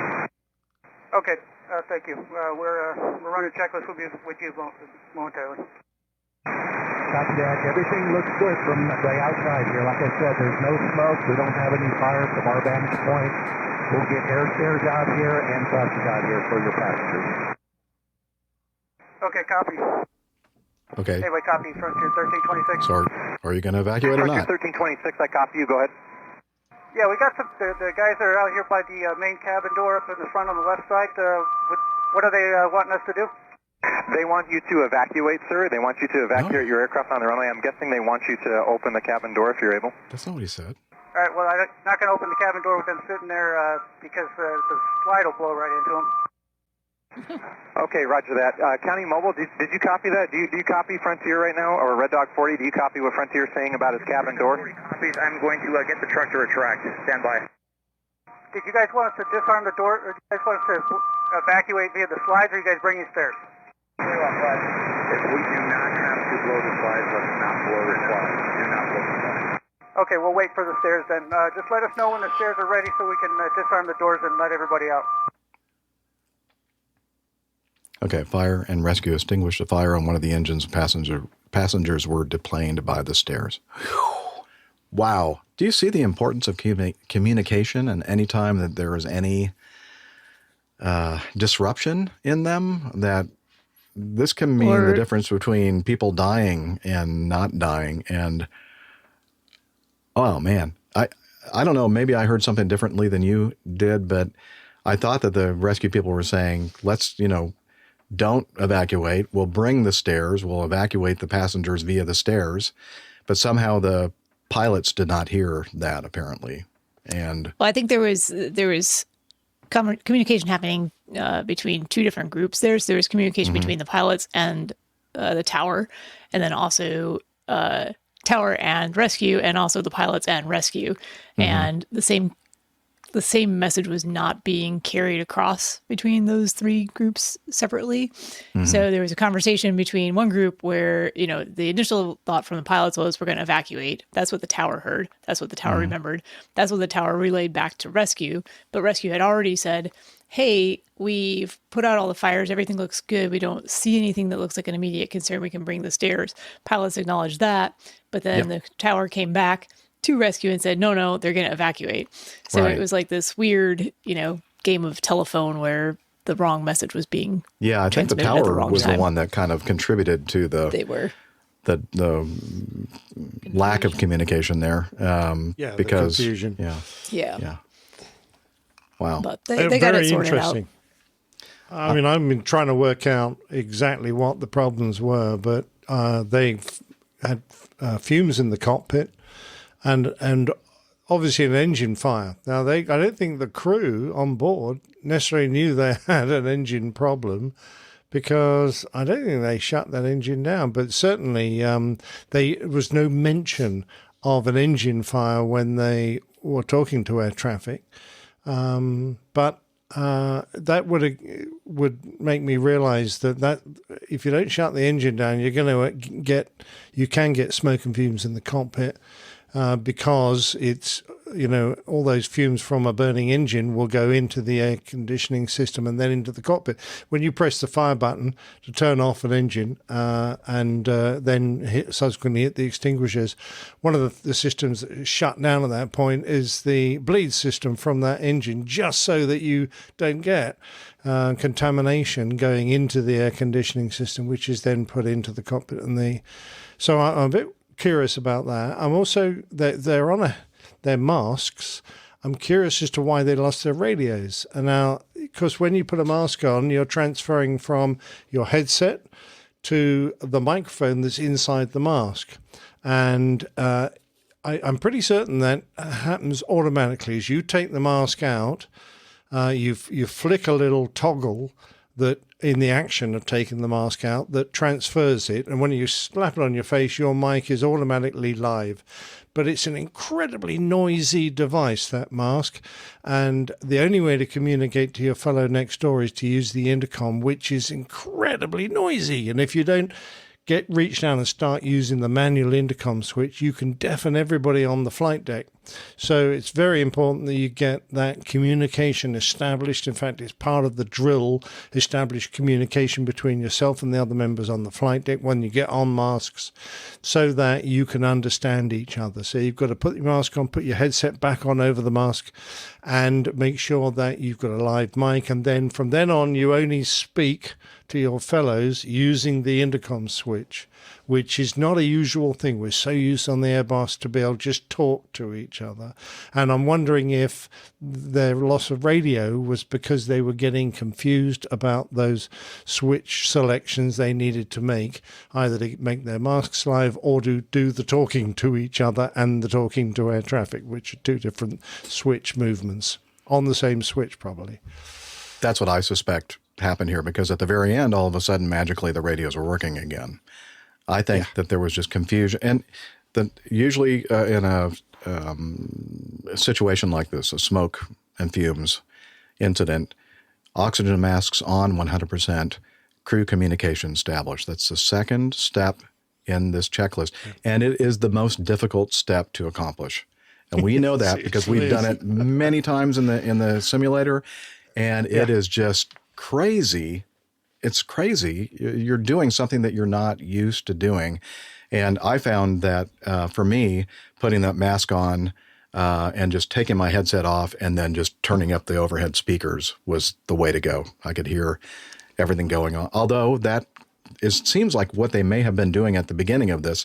And then we're getting a lot of that feedback sound because the speakers are on above, and they're, anytime you have a microphone and a speaker nearby, we know this as podcasters, you get that feedback signal, that weird sound, annoying sound. So I think that, I really do believe, as I stated at the very beginning of this, that I think what's happening here is there's some confusion in switch positions and everything else. And they're probably responding audibly to all these controller's instructions, I'm guessing, and assuming, and they're probably wondering, why the heck is he not hearing what we're saying? But we're not worried about that now. We're getting, and I believe you're correct as well, Captain Nick. We didn't hear the very beginning in the declaration of the emergency, whether or not they knew that it had something to do with the engine, but I'm thinking and suspecting that they didn't know that, and they just thought it was a smoke and fumes event, not realizing what the source of the smoke and fumes situation was. The whole thing is crazy. Quite confusing for the crew, I suspect. Now, why on earth they managed to burn the brakes out? Yeah, what happened there? Kill the tires. I don't know either. Someone in the chat room has suggested that they landed with the parking brake on, which would be a very unusual thing to do. Perhaps they felt they had some problems with the brakes, and last resort decided to put the parking brake on, but it looks like they had no anti-skid, so they just slammed the brakes on and locked the tires up until they wore through the tires and half the wheels as well. All very. I'm sure there'll be a lot to pick out of this once the final investigation is complete, and lots of learning curves. But you're quite right, Jeff. The number of times you've been in the simulator doing this, and I tell you, once you put that mask on, people don't realize, once you put that mask on, your whole world is now so much harder to control. You're working in this little confined space with very bad communications. Your view is limited.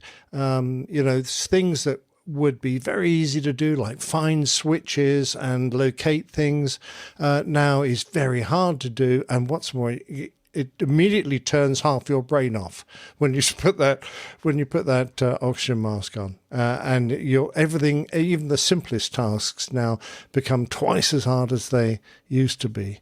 So I do feel for the crew, because this was not a nice situation to be in, but I have a feeling there are a few things there that when they were in the cold light of day, they go, oh yeah, that wasn't brilliant, we didn't do that very well.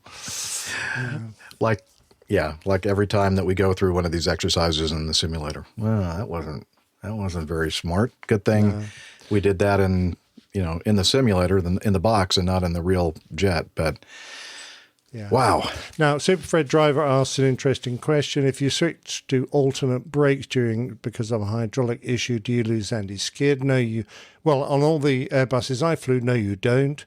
You had anti-skid on both of the main systems. So that was good. The only time you really didn't have anti-skid was if you went down to the backup brake accumulator, and then you had to very gently press the brakes, because now if you exceeded 1,000 psi, you were probably going to burst the tires, and you only had something like 7 applications from memory. But it's getting hard to remember this stuff because it's quite a few years ago now. Yeah. It sounds like the masks are kind of a human factors nightmare. Have there been any updates in them since like you guys started flying, or are they still basically operate the same as when they you have guys started? Updates. So it used to be when I started flying the 7.2, it was just a separate mask, and then we had regular smoke goggles that we put on separate from the mask itself, and then they went to the all-in-one thing, which is a huge improvement. But as far as communications is concerned, I'm not so sure that they've really done much to help that situation. What do you think, Captain Nick? No, I through my 25-year career, the masks were identical for the Airbus. And I tell you, because I never had to put one on for real, the one thing that most people forget to do when they do this for real is that the visor, which is integral to the mask, has a tear-off strip to protect the plastic so that when you tear it off, you get a nice clear view. I don't think ours did have that. And it's never there in the simulator. So you never practice tearing this thing off. It's a bit like one of those things a racing car driver has. Mm-hmm. He's got a tear off strip on So you're in the real jet and it happens, you're going, why is it so darn dark in here? You go, it's all just wrinkled and fuzzy and very hard to see. And you're going, well, God, this smoke's really bad and this smoke's wrinkly. Here, let me help you with that, Captain. That's exactly right. But that's something else that would be hard to remember in the heat of the moment, that, you'd think, well, there ought to be a better way of doing this. And you're quite right, Nick. A better design of the communication system, better microphone system would all aid them in these kind of nasty emergencies. Yeah, it seems like, I realize it's a quick dawn mask, but it seems like, there are a lot of things that are being given up to save an extra couple of seconds, when you're getting the mask on. Mm-hmm. Yeah, absolutely. I believe on the list of things to improve, it's right behind one frequency for an active runway. And ADSB for the and tower. ADSB for the tower controllers. Somewhere in there. Pretty far down the list. We'll figure out the priority list here eventually. It's on our Christmas present list. And you guys joke about like the pace of things, right? But the NTSB has been asking for the longer CVRs for forever, many years now, right? It's like, it's basically like a checklist in their box. I'm sure they're like, we have another accident investigation. We need to fix this, this, and this. And we'd still like to have more than 30 minutes of recording. So Nick has to say goodbye now, I think. Okay, well, Camacho, you're going to leave us? Got things to do? Yep. Places to see, people to do? Wait, how's that go? People to go.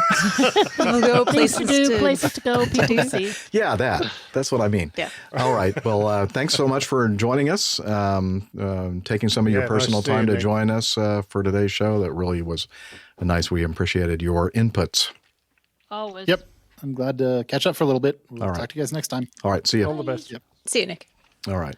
Speaking about catching up. With that, I think we need to go ahead and switch to a new mode, which is the Getting to Know Us mode.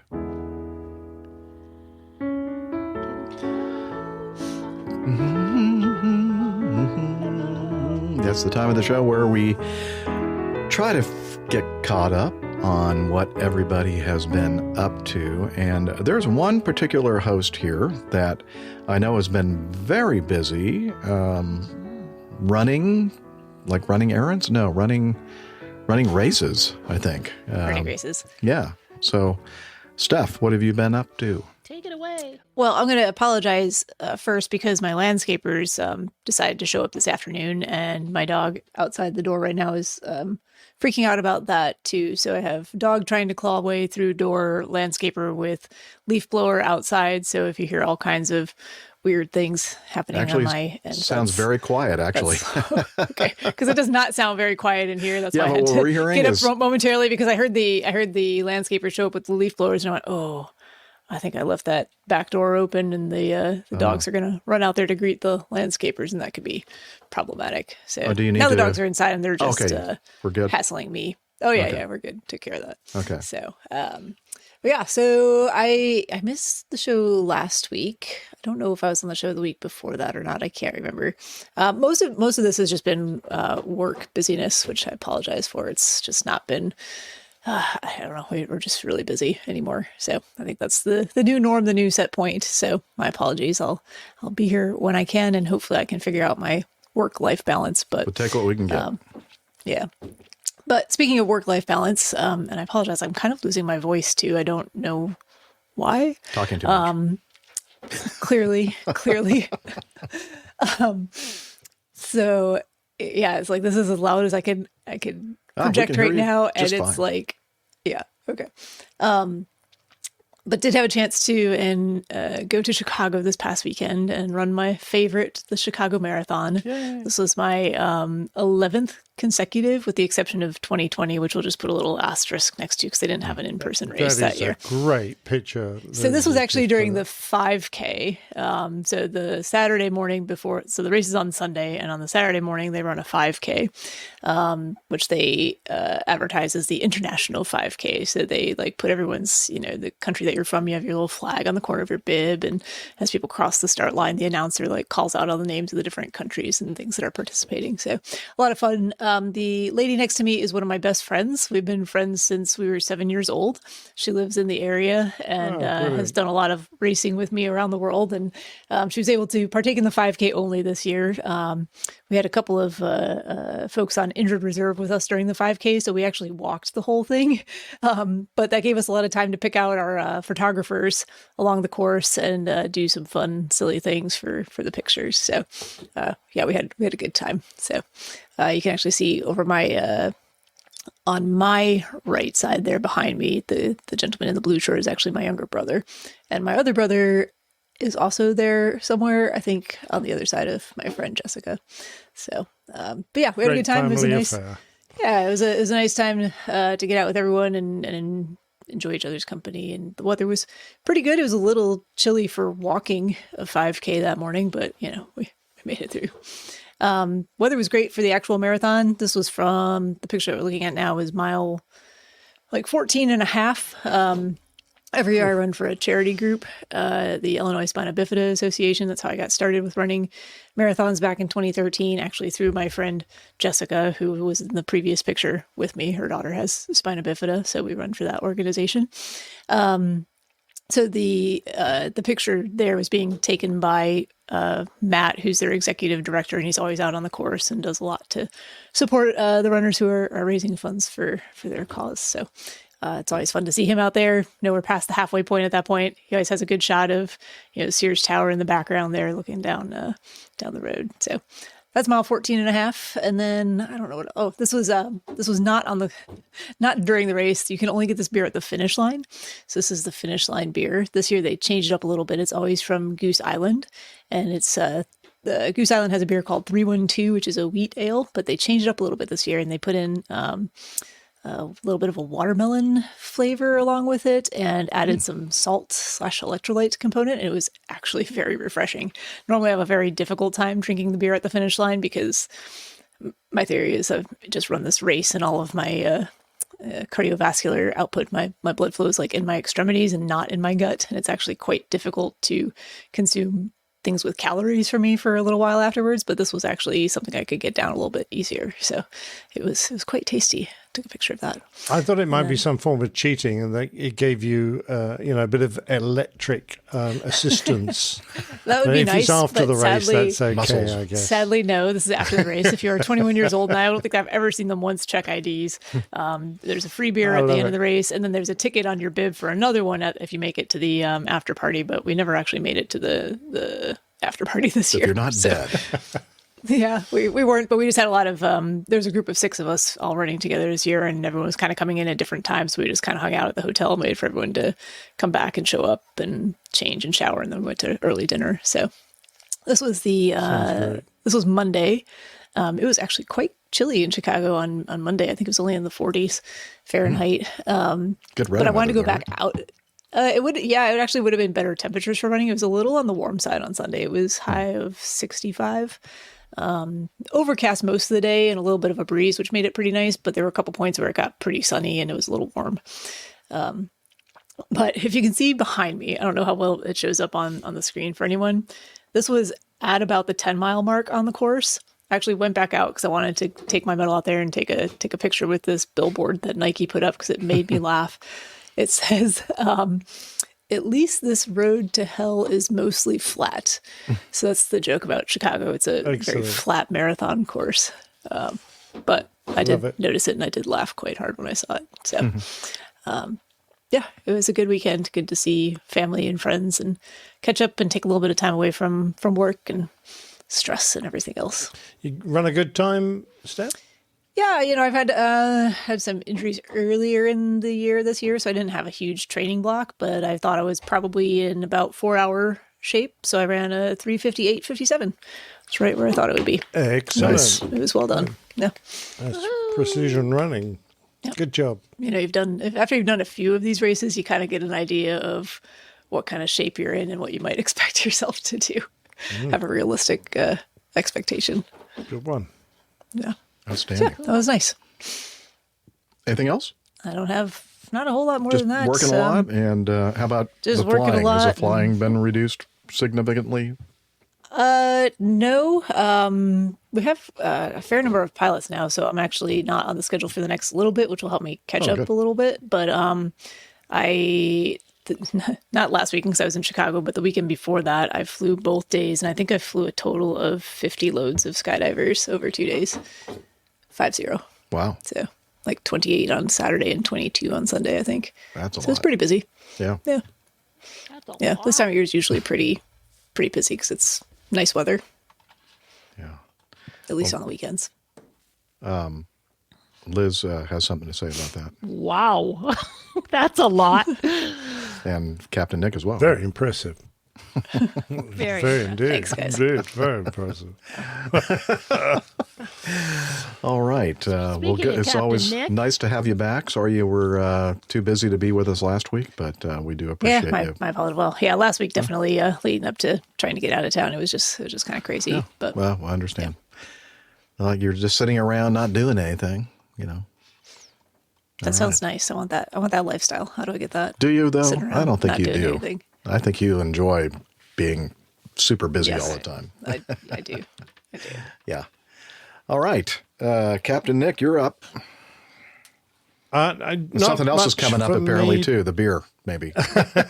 Not much for me to report, other than the lady wife needed a new iPhone, so we went to the Apple store, and of course, always love going to the Apple store.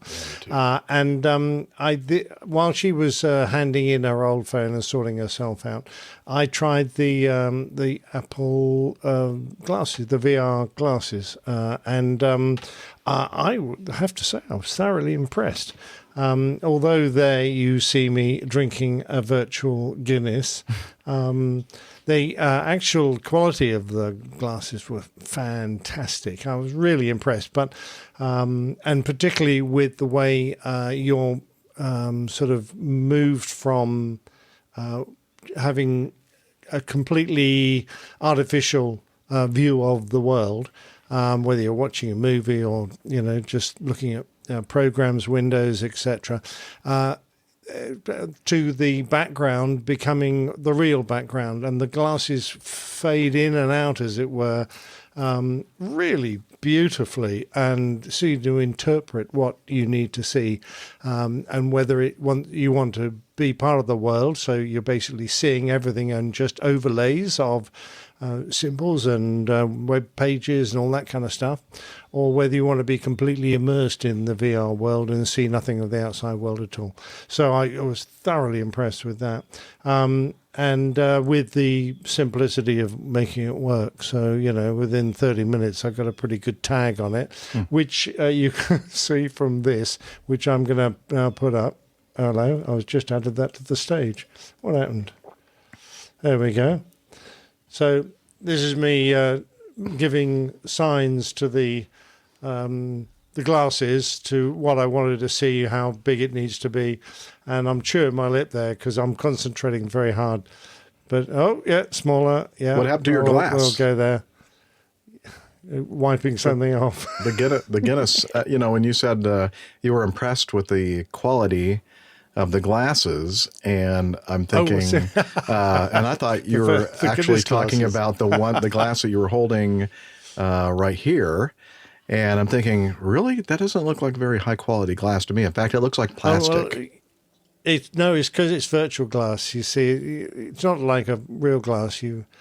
It's a virtual one, and the drink was virtual as well. So, you didn't get the full flavor. It tastes very good. So what we're seeing right here, taste as good as a real. Your hand and the glass, is that what you could see through the Apple Vision Pro?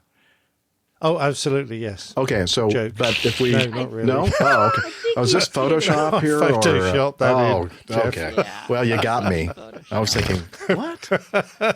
Okay. Yeah, how do you see what I'm seeing from the outside? So then apparently, I think next time you do this, actually put a glass that actually looks like a glass of Guinness instead of that plastic. I need to do that, don't I? Yeah. Yeah, because exactly. then... No, but I forgot to take a glass of Guinness with me to the Apple store. I do apologise. Well, next time you have to think ahead a little bit more. Yeah, exactly. So I'm curious. So I had a chance to try them out earlier this year as well. Super impressed with, like you said, the quality, like how the feel of the glass. I thought it was going to be really bulky and obnoxious, but it's really not terrible and pretty intuitive in terms of, once you get the hang of using all the gestures and moves and everything. But my impression is it's probably worth waiting for a later version of it. I think it's going to become even that much better over time. Cheaper, hopefully. Yeah. $3,500 is a lot to pay. 5,000. I found them quite heavy. The quality of the visuals was unbelievable. But incredible. To wear them for more than an hour or two, I think I'd find it hard to work at a desk with those on instead of having a monitor, because my neck would just give way. It would be too painful. So a lighter version and more proper content, because they do show you some unbelievable 3D movies that very, very impressive, but they're also specially produced to demonstrate the capability, what real-time things exist in the world that will give you that sort of effect on the glasses. I think there's very little content out there at the moment that would take full advantage of the glasses. And so you've got to let people start making movies that would suit the glasses, and that's going to take a while. Yeah. It was a good demonstration of the available technology, but I think it's just going to become much more user-friendly over time. I think you could say maybe this is the start of the art and not quite the state of the art yet. Sure. Oh, yeah, very much so. But, I mean, I can see an application for this in the civil world. Not that, how slow the civil world is to take on to technology, but this instead of a head-up display would be fantastic. It really would. And have all your instrumentation there. It would be absolutely stunning. iHall Boxes in our live audiences says they don't sell eye implants yet with AI. The II? Aye, Captain. Aye. Yeah. Well, for some reason, Liz thought that was funny. That's why we put that up there. I did think it was. I'm not really sure I agree, But apart okay. from that, that's all. That's all I have to say, Jeffrey. Thank you. But All right. it was a good experience to see that. Thank you, Nicholas. It was good to Jeff hear up about to? it. What have I been up to? Well, I pretty much nothing. No, I've been blowing moving your big horn. I've been moving from campground to campground, but my choir director and my choir director's husband, Dr. Chuck, of the many, many things that he does, he's also the director of a German polka band, basically. And there's a little town to the north of Atlanta, up in the northeast. You mentioned this on the last show. Georgia mountains. I think thank you, Liz. Yeah. So she's telling me to shut up because I've already mentioned it on the last show. No. I just saying. No, I did mention that I was going to be going up to Helen, Georgia, for this event, and so that's what I did. In fact, I pre-positioned myself the day before Friday. On Friday I sang at a funeral, and then went from there to Cleveland, Georgia.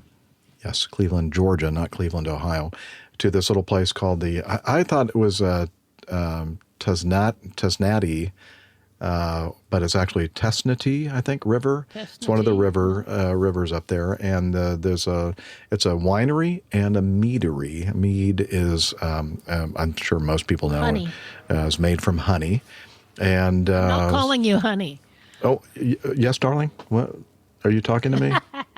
I just heard somebody say honey.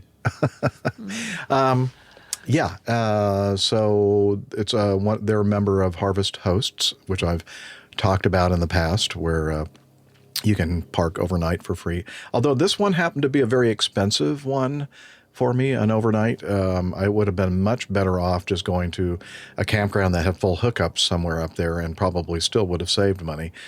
Because, you go in and you have some tasting, and then you think, well, I can't just leave without buying anything. So they charge me for the tasting, and then they charge me like $30-something for the bottle of apple cider, or they call it apple cider, I think, because it's like apple cider and mead mixed together, and then a bottle of mead. And so I walked out of there, I think, after giving them $82 or something ridiculous. Wow. So, that was an expensive overnight. You definitely don't do the Harvest Host to save money for the most part, really. Anyway, but that got me closer to Helen, Georgia, about a 19-minute drive from there. So the next morning, got up early and headed up to Helen, Georgia, and then met with the Jacksons. That's Dr. Chuck there in the middle with the black shirt with the North Georgia German Band T-shirt.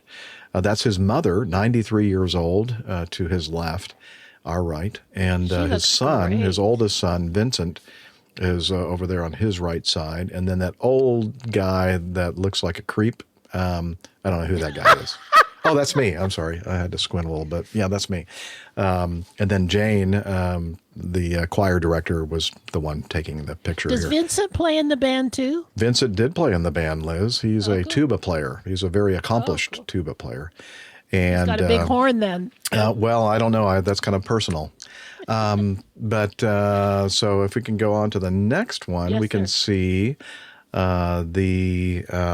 we can see Chuck's instrument. It's an Alp horn, and Ricola. I don't. Do you have that in England, Captain Nick? The little Alp horns? No, we don't have little many Alps here. No, what is it? It's like a cough. It's like a cough drop. lozenge. Cough drops. Yeah, cough drop, throat Ricola. lozenge. Ricola. No, he's looking at us No, we like, don't. what the heck are you talking about? No, we don't. No, Anyway, this thing's we have made. fisherman's Chili. friends.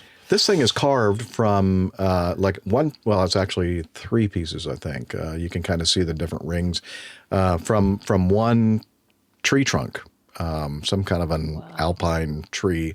And then they put some kind of, I think it's rattan around each of the sections to kind of hold it together. And then the horn part of it at the very end, you can't really see from here, but that's actually, I think, another piece that is carved out of that same tree. So it's pretty fancy. I bet the Chinese could make them pretty easily out of bamboo, wouldn't they? Bamboo or plastic, probably. Right? But anyway, it has a very distinctive sound, and it doesn't have any valves or any kind of stops or anything to kind of change the notes. And so it's very much like a bugle or a trumpet when you just don't use any of the valves and so you just have the harmonics. So you blow through the mouthpiece very high speed, then you're going to get a higher note. And then if you lower that speed a little bit, then it's going to drop down to that next harmonic, etc. So it's the same kind of principle as like playing a bugle for taps or reveille or whatever. But it's a lot lower. In fact, I think I have... and is that the band behind him, That is the Jeff? band behind underneath the little hut, or whatever they call that. It's probably not a hut. That's more like Gilligan's the Island. gazebo kind of. Gazebo or something, yeah. That's the gang back there. I do have a video. Let me remove this one from the studio and load up another one. Wake up, Steph. Wake up. IHL Boxes wants to know where Swiss Air checks I'm those awake, I Alphorns. promise. Where do the Swiss check that Alphorn luggage? I think they have a special compartment only Swiss has on its jets that is big enough for those Alphorns. Alphorns only. Yeah. Let's see. Where is Oktoberfest? There we go. Open. Okay. So here we go. It's almost as if you're there. That's how wonderful this is going to be right here. So that's Jane, my choir director, on the keyboard.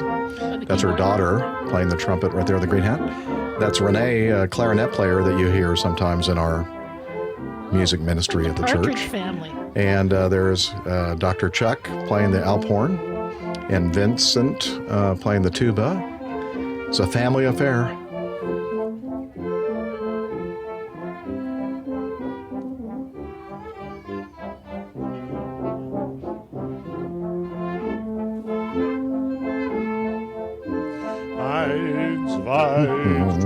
Oh no. Got to watch the lyrics that he uses here. He's just counting. So far, he's just counting. Anyway, so you can see this is kind of an open square, and people are, shopping and drinking beer and eating German, food, schnitzel and bratwurst and knockwurst and all that kind of stuff. Anyway, so there you go. IHL Boxes wants to know why you're not wearing lederhosen. Why they're not wearing lederhosen. Well, I didn't get the lederhosen out of the storage unit, IHL Boxes, and so I didn't have it in my recreational vehicle. So next time. There are a lot of people walking around in lederhosen. Yep. They really call it the horsey duck plats. You'd have to go back, but about behind was a big sign. The horsey and saying the ducky, horsey and ducky plats. Apparently they do. Yeah. Okay. This is not. I don't think they ever claim that this is completely authentic. Super authentic, well, the fact that there aren't Oktoberfest. 10,000 drunk Germans drinking out of steins, yes, I think you're right. Yeah, I'm glad it wasn't that authentic, because that would have been a mess. It was already a mess with a bunch of Americans pretending that they were in Germany and Oktoberfest, and the traffic was crazy. It was not fun. But the nice thing is, when you always have your house with you, you look at the traffic and you go, well, I don't want to, be bumper to bumper traffic, so I'm just going to go to my little house out here and sit down and do some editing from the previous show, and grab something out of the fridge and just kick back and relax. And then when all the traffic subsides, then you go, okay, I think it's now time for me to get back on the road. This could be a show title, Captain Nick. Oh, show title. Next up, the Airline Polka Show. Airline Polka Show. Oh, I like it. I love it. Yes. Good title suggestion. Thank you, Eric. It looks like fun, though, Jeff. Yeah, it was a lot of fun, and always enjoy being with my adopted family, or I guess that family adopted me, so I'm part of the Jacksons now, and so that was fun. I kind of helping them with equipment and transporting Alphorns, and yeah, I was basically the role of a roadie, and I was looking for any, what do they call the chicks that kind of hang out? Groupies. Groupies, yeah. I was waiting. I was hoping that would be part. Groupies are more fun than groupies. Thing, but no, I did not see any at all, sadly. But anyway, it was a lot of fun. And Before so that's we what go I did on over to the the coffee weekend. fund, let's do last week's cover art. Oh yeah, let's cover last week's cover. Captain Nick did a absolutely fabulous job once again. One of the suggestions was the story regarding Air France flying over Iraq during the midst of the Iranian missiles flying by. Now, I don't know. One of the articles said something about them flying underneath the missiles, but we kind of decided that they were probably above them. But I don't know. Maybe. Well, I guess they would be under, wouldn't they? We're under, I think. I don't know. Well, yeah, I don't think they. Yeah, I think they go up go up quite pretty high. Yeah. But yeah, but Anyway. there you go. So I just let the AI have a go at that, and they produced great background. But the aircraft I had to produce individually, so I popped him in there. Oh, okay. And had to mess about with them a lot because AI is not very good with airplanes yet, and had lots of strange bits which I didn't want. Anyway. And we want got AI to be there, flying Air these France, things without humans. No, we definitely do not. They can't work out which way the light should be pointing for a start. Yeah. But I thought it was great, the air traffic controller's comment as he left his airspace to go into Iran. He said, "Good luck, Air France." Oh, that was a great answer. Anyway, we found the logo, top left corner.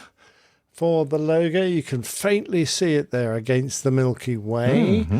And the show number was above the right wing, up level with the tail. And there, if you look at the numbers, you can see I made a 634 out of the stars. So you Go back to the go back to the full original thing. one. Okay, 6. Oh, wow.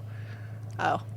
Yeah, that's So okay. I can see it 634 now is- because I'm looking for it, and I Yeah. can see it now. Yeah, above the right wingtip. Yeah. Yeah. There you go. And the logo again, like over the Milky Way. Oh yeah, I see it. Yeah, So that was very kind of clever. Very clever. Anyway, so that was a fun and an easy one. That, considering I did try going with Klingons and skid marks, but AI could not produce a decent bird of prey to save their lives. And I couldn't find a decent one on the internet either, really. So I kind of gave that up after a while. So it ended up with good luck, Air France. Like it. So thanks for the suggestions. Yes, thank you to our live audience that always comes up. Well, not always. Sometimes they come up with a really good suggestion. Well, got a good one so far. The airline. Definitely keep them coming. Yeah. Okay. Yes. Coffee please. fun time. Coffee fun time. Okay, here we go.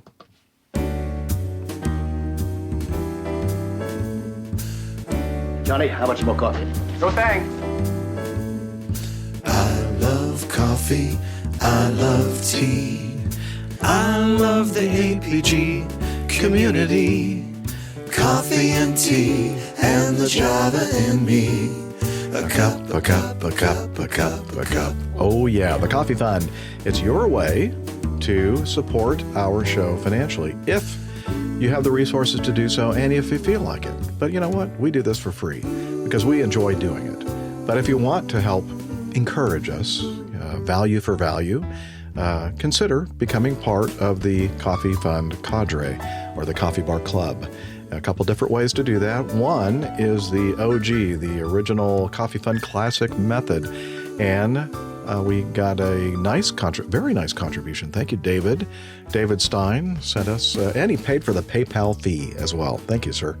Really appreciate that. And the other way to participate in the Coffee Bar Club is to become a patron of the show via Patreon.com. And let's see, you go to patreon.com/airlinepilotguy, and you can pledge a certain amount per creation, per episode, typically 4, maybe sometimes 5 per month. That's pretty much it. And so it's another way to support the show. Thank you so much for all of you out there, patrons of the show and contributors via the Coffee Fund Classic method. We're glad you did, and I think you are too. All right, we are going to go ahead. We are privileged to have and honored to have the plane tail for this. What?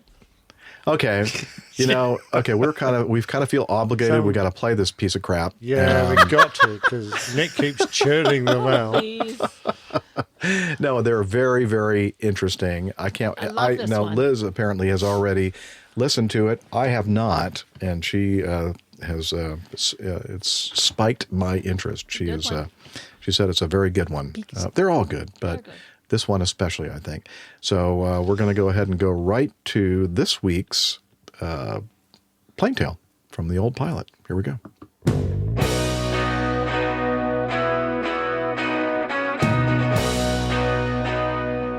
The Old Pilot's Plain Tales, RAF Form 414, Volume 30.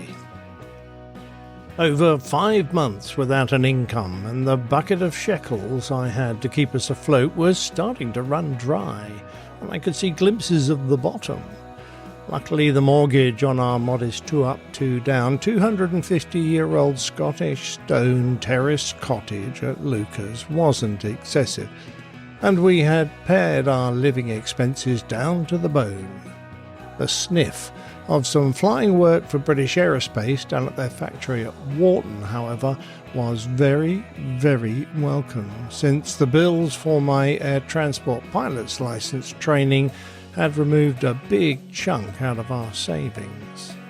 I spent the next couple of weeks trying to keep my anxiety under control as I waited for some news, and every time the phone rang I was jumping up like a jack-in-the-box, and then waiting for a couple of rings so it wouldn't appear that I'd been sitting there trying to hatch it. After many false hopes were dashed, the dulcet tones of the personal assistant to the Director of Flight Operations at Wharton was inquiring if I might be free to attend an interview on Thursday at 2 p.m. Much as we wanted to, it was not time to celebrate yet, and in my best bib and tucker, I set off on the 5-hour drive to the aircraft factory. What's that, Jeff? Wharton felt like a big place that had grown up from humble beginnings. It had started as a satellite airfield for the Coastal Command base at nearby Squires Gate in Blackpool in 1938. With 3 new runways, it was used as an air depot for the United States Army Air Force during World War II, and over 10,000 Liberators, Mustangs, Fortresses and Lightnings were cycled through there on their way to operational units in Europe. After the war, it was taken over by English Electric and saw the birth of the Canberra bomber and the Lightning jet fighter, before the company was amalgamated to form the British Aircraft Corporation and then British Aerospace. Under their flags, the factory had built the infamous TSR-2, the Jaguar, Tornado and the Hawk, and was a flight test centre for the company. Finding my way around was easier said than done, but I eventually located flight operations and sat nervously waiting. As for many things in my life, the reality was very different from the way my imagination had painted the scene that then unfolded. There were no torture chambers, no little devils with pitchforks to herd me into a fiery pit of despair. Just a nice chat over a cup of coffee with the very friendly Chris Yeo, the Director of Flight Operations, who spent more time selling me the job than asking questions. We negotiated a wage that sat in between what a fully fledged test pilot was paid and what he paid the captains of the small fleet of aircraft British Aerospace had to fly its employees around. I managed to get an allowance to pay for some accommodation in nearby Blackpool. It was out of season for the holiday resort, so that wasn't going to cost much, and then we got down to the job. British Aerospace was building the Eurofighter Typhoon, and it was expected to make its maiden flight in the coming months. As such, the fast jet test pilots were busy in simulators, developing the flight control software that would go into Eurofighter, and didn't have the time to do the more mundane test flying that was needed to develop other projects that were ongoing in the development of the Tornado F3. That would partly be my job. I was given a monthly rolling contract without any benefits until the work dried up or I had to move on. I was completely upfront about my aim to join an airline, and it was understood that this was only temporary. When we shook hands, I didn't try to hide my delight at being given this opportunity, and I think Chris understood the situation I was in. He seemed glad to be helping me out. Then there was a lot of paperwork, photos, passes, and paraphernalia to organise. I had to ask for a simulator ride to get back up to speed, and that had appeared to be difficult to arrange, so I called in a favour from the guys at Lucas and did a quick hour of IF and emergencies. Luckily, I hadn't forgotten absolutely everything. For the life of me, I couldn't quite work out under what legal framework I was going to fly. It wasn't really my ATPL, as I didn't have a type rating nor an instrument rating for the Tornado or the Hawk, come to that, and I wasn't a military pilot anymore. Apparently, though, as an aircraft manufacturer, there was some kind of caveat that was granted by the government, equating to a magical laying on of hands, and behold, I was a civilian military aircraft pilot. I organised a tiny flat on the 4th floor of an old Victorian house in Blackpool that would be my home during the working weeks, and then I would commute back to Scotland for the weekends. I certainly wasn't complaining.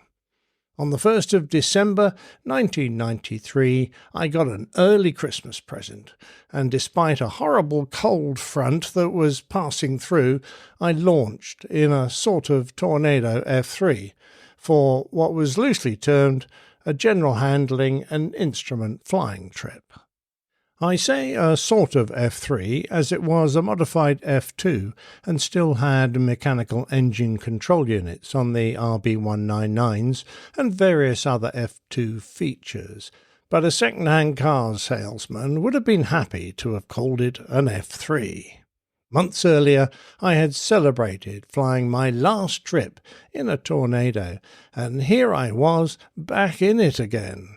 However, it's amazing how a change of fortune will alter one's perspective on things, and I was now delighted to return to Mother Riley's wonderful cardboard aeroplane.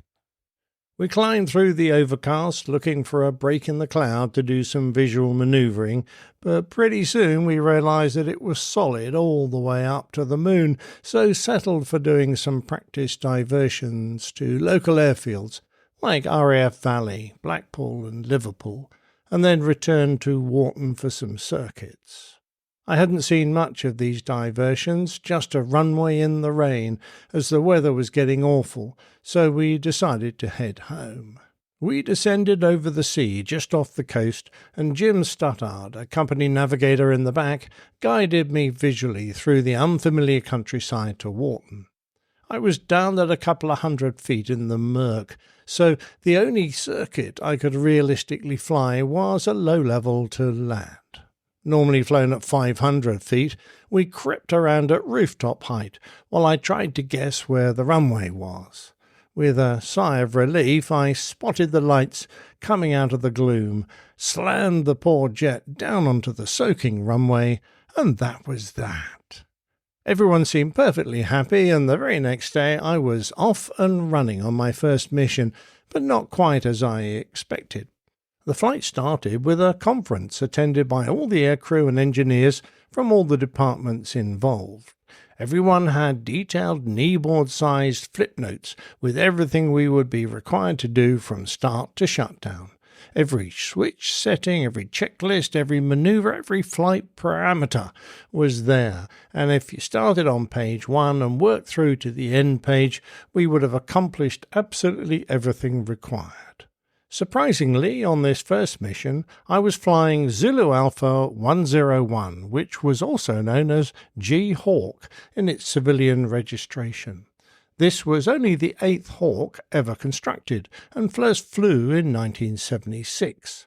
It was employed as a marketing tool and demonstrator, frequently being modified to match the configurations of new Hawk marks as the type was developed. It regularly displayed at Farnborough and other air shows around the world before moving to the flight test department at Wharton. Out of interest, it started flying 2 years after I joined the RAF and retired from flying 3 years before me in 2016. Whilst I'd done some brushing up on flying the Tornado, I hadn't actually flown a Hawk for over 8 years, but with the aid of the very detailed test notes and an experienced backseater, it all came back without many problems. The Hawk was, after all, a very simple aircraft, both to fly and operate. We were acting as a target aircraft for another mission, so all we had to do was fly a precise pattern within accurate parameters. That done, I retired to the pilot's crew room, drank coffee and introduced myself to all and sundry as the new dog's body. I was surprised by the number of pilots and navigators there who I had worked with in the RAF. Some had been in the Phantom or Tornado world, and others had been fellow flying instructors or students.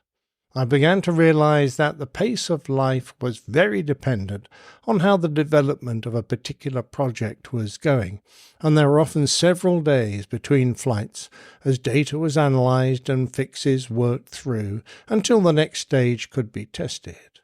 I was actually given an office with my name on the door, an empty filing cabinet, chair and desk, and even a coat stand. Rather than stare at the four walls, I roamed around looking for things to do and volunteering for anything I could. So it was that the following week I got some back seat rides in brand new Hawks straight off the factory floor, undergoing post-production test flights. The test pilots usually flew solo, but liked to have someone in the back seat to attend to the paperwork, as there were a lot of parameters that needed to be recorded for each event they performed. One of these tests was to ensure that the aircraft could perform a stable 4-turn spin. A lot of aircraft types, once in a spin, required some effort, often considerable effort, to get them out of it. Not so the Hawk. If you tried to spin it for any length of time, the aircraft would fly itself out, and the spin would turn into a spiral dive. Although we taught our students to apply anti-spin controls when recovering, in reality, all that was required was to let go, and the spin would stop. This particular aircraft was reluctant to stay in a spin, and despite multiple efforts, the speed would rise above 180 knots during the maneuver, out of parameters, and showing that the spin had already broken. When I say multiple efforts, I mean we flew around 20 spins, and not one stayed in long enough. Feeling a bit airsick, it was back to the drawing board, and on landing I listened with interest as the test pilot discussed the problem with the engineers while they pondered on a cure. I guess I imagined that they would be running computer programs, simulating the airflow on the wing and showing how to tweak it. In reality, it was done entirely by trial and error, moving around the little vortex generators glued onto the wing until eventually, a lot of spins later, they fixed it. The meat of my work was flying a tanked-up F-3 around a big missile firing range off the coast of Wales. We targeted another Tornado while the company navigator in the back punched buttons as fast as he could. Flying in the range was important because they had an unbelievably accurate radar tracking system that could follow both the fighter and its target to confirm the accuracy of the results. And what we were playing with was JTIDS, the Joint Tactical Information Distribution System. This data link system was a network that could correlate and pass friendly or enemy target data to anyone on the net. Back in the 1990s, This was the be-all and end-all of situational awareness, and it cleared the fog of warfare from the air battle, allowing confident beyond visual range engagements by long-range missiles. My part in this amazingly successful endeavour was to be a taxi driver up and down Cardigan Bay, doing event after event, until we had to head home on the fumes in the fuel tank. Then there was usually a break of several days before we had to do it again. With so much time off in between flights, I didn't have to hang around flight ops, but needed to be contactable just in case. Enter my first ever mobile phone, and a classic of its time, the Sony Mars Bar, or more boringly, the CMH333. It was a chunky oblong that resembled the Mars chocolate bar, which looked very suspicious if you had it in your front jeans pocket and made the ladies stare with interest. Christmas came and went, and it had been great to have a proper break at home with some cash in our pockets to treat the kids. Returning, I was given more variety to my work, flying a Tornado as a photo chase for the towed decoy that British Aerospace were developing. The decoy was designed to unwind from a small pod and then trail behind the jet on a few 100 feet of wire. There it could act as an electronic and infrared decoy and jammer to lure missiles away from the target aircraft. At this stage, it was just important to discover how the flying body at the end of the wire was behaving under hard manoeuvring. For the trials aircraft, it was a matter of flying the required manoeuvres, in this case, a descending high-G spiral, whilst I followed it down close enough for my backseater to film it on a movie camera. The spirals were flown from various start altitudes, but the higher ones required the test pilot to fly at a Mach number and then convert to an indicated airspeed halfway down. A requirement for any aircraft that descends at high Mach numbers is to keep an eye on the increasing indicated airspeed, because at the changeover point the pilot must swap from one to the other as the air density increases. On the first of these higher spirals, I had the devil's own job staying in position on the other Tornado. I needed to turn harder to match him, but I couldn't sweep the wings forward as we were going too fast. Then with a sigh, the lead called, "Knock it off," and said we were going home and could he have a visual inspection please. In his efforts to keep everything perfect for the run, he'd fixated a little on the required Mach number and missed the point at which he should have switched over to indicated airspeed. By the time he realised, he'd oversped the aircraft by a considerable margin. Had we been flying to the lower RAF limits, that wouldn't have been much of a problem, as the Air Force always built in a safety factor. The manufacturer, however, needed to test to the actual limits of the airframe, nicknamed the awful limits. Forgive me if I can't remember what the acronym means, but if you exceeded them, bits generally started falling off. Anyway, no damage done and we returned safely. January turned to February, and suddenly it was like the floodgates had opened, as the airline industry realised that this summer was when everybody would want to fly again, and they didn't have enough aircraft or pilots.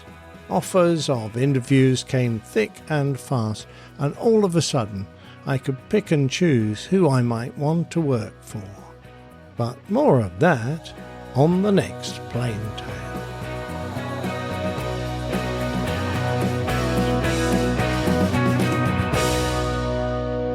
No, we want to hear more about it right now. Oh, we got to wait. It could be a pretty boring show if you do, but yes, yeah. Hopefully we'll... I'm desperate now to finish my logbook stories and get them all out the way. So I'm going to carry on with them for the foreseeable future. Absolutely, if that's okay. perfect. That's good. No objection from any of us.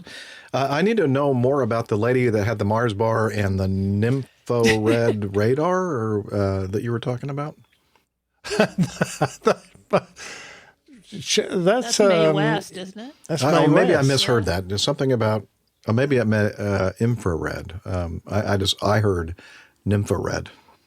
Oh, did you? Oh, Yeah. okay. All right. I don't know why. No, that's Mae West. She said, "You look like you're happy to see me." Is that a Mars bar, or are you just happy to see me? Yes, something along those lines. Well, yes, exactly right. Yes, I was thinking about putting Mick Jagger up there because there was a famous incident with a Mars bar with Mick Jagger and a certain lady singer whose name I can't remember conveniently. But perhaps the least said about that, the better. Probably Unfortunately, Steffi has to depart, I think. Oh, okay. Steph, you're going to have to Very leave soon. now, I'm hearing. Yeah, You're going to depart sorry, I know controlled where flight. Yeah. Well, hopefully not. Hopefully we can keep things controlled, just a departure. Now, I was hoping I had the entire afternoon free, but there is a company arriving at my house earlier than I anticipated them being here. So, Well, tell them they're just going to have to wait. yes, I No, know. just kidding. I would. I Yeah. tried. It's like, can you just hang out for like another... Just sit in your car outside the front of my house and for about an hour. Yeah. Oh, well. So, Thank you, But Steffi. we're happy to have had you as long as we did. yes. Well, I'm glad I could be here. Hopefully that will be the case next week and the following week and for each week to come. We always love having you. We'll do well, our best to make that happen. You're the most senior of the co-hosting crew, so Who do I need to deputize to take over the social media? well, I No, it's think you're going to have to responsibilities. deputize Captain Nick. I think he's the one that has the most experience with doing the social medias. All right. In your Oh, absence. I love messing it up completely. It is all yours, and I will listen in to see how it goes. You'll have to see or watch this episode after the fact, Steph, because there is something that I've changed in the slide, and we'll see how Captain Nick handles it. Okay. Was it designed to just throw turn me off my as well? microphone off. That's the best way. I don't think so. Just if you're anything like Ron Burgundy, you'll be fine. You just read whatever Perfect. it is that's Just on the read slide. exactly what's on the slide. Yeah, That's good to me. I could do that. Excellent. Time, Steffi. Well, All right. have a good evening. I'll catch up Steph. with all of you next week. We'll see you All then. right. Cheers. See you, Steph. Cheers. Always Bye. good to have you. Bye. Okay, Bye. guys, we've only got 10 minutes, so maybe just pick out one feedback that you want to cover, and that'll be about it. Okay, we get. Oh, I'm sure we only could do have 10 minutes to 2. go. That means that we're just going to have to. We get to do one piece of feedback. Oh, but God, do 2. Come 2? on. Oh, Yeah, you're such go a on. rabble We can rouser. get 2 in. Let's do the bumper and get into it. Okay, but I'm not sure which one we're going to do yet. Hang on, let me see. Well, I was sort of thinking maybe we'd do Steffen's number 5, Okay. and then maybe Mizzou's number 14. Okay. Yeah, we can do that. Okay. Let's hit the feedback bumper right now. Feedback. Feedback. Got me feedback. Incoming message. Anyway, let's go to this from Steffen. He has a question for us, an audio feedback. So let's have a listen. Hi, Captain Jeff. Hi, everybody from the APG team. This is Stefan from Germany calling. I do have a question for you. Maybe you can help me answering it. First of all, a big thank you for letting me join you on one episode one time. It was a great experience. But now about the question. This is one of our listeners of my podcast. He was asking if we were allowed or if we have influence on the speed we fly en route when flying from A to B.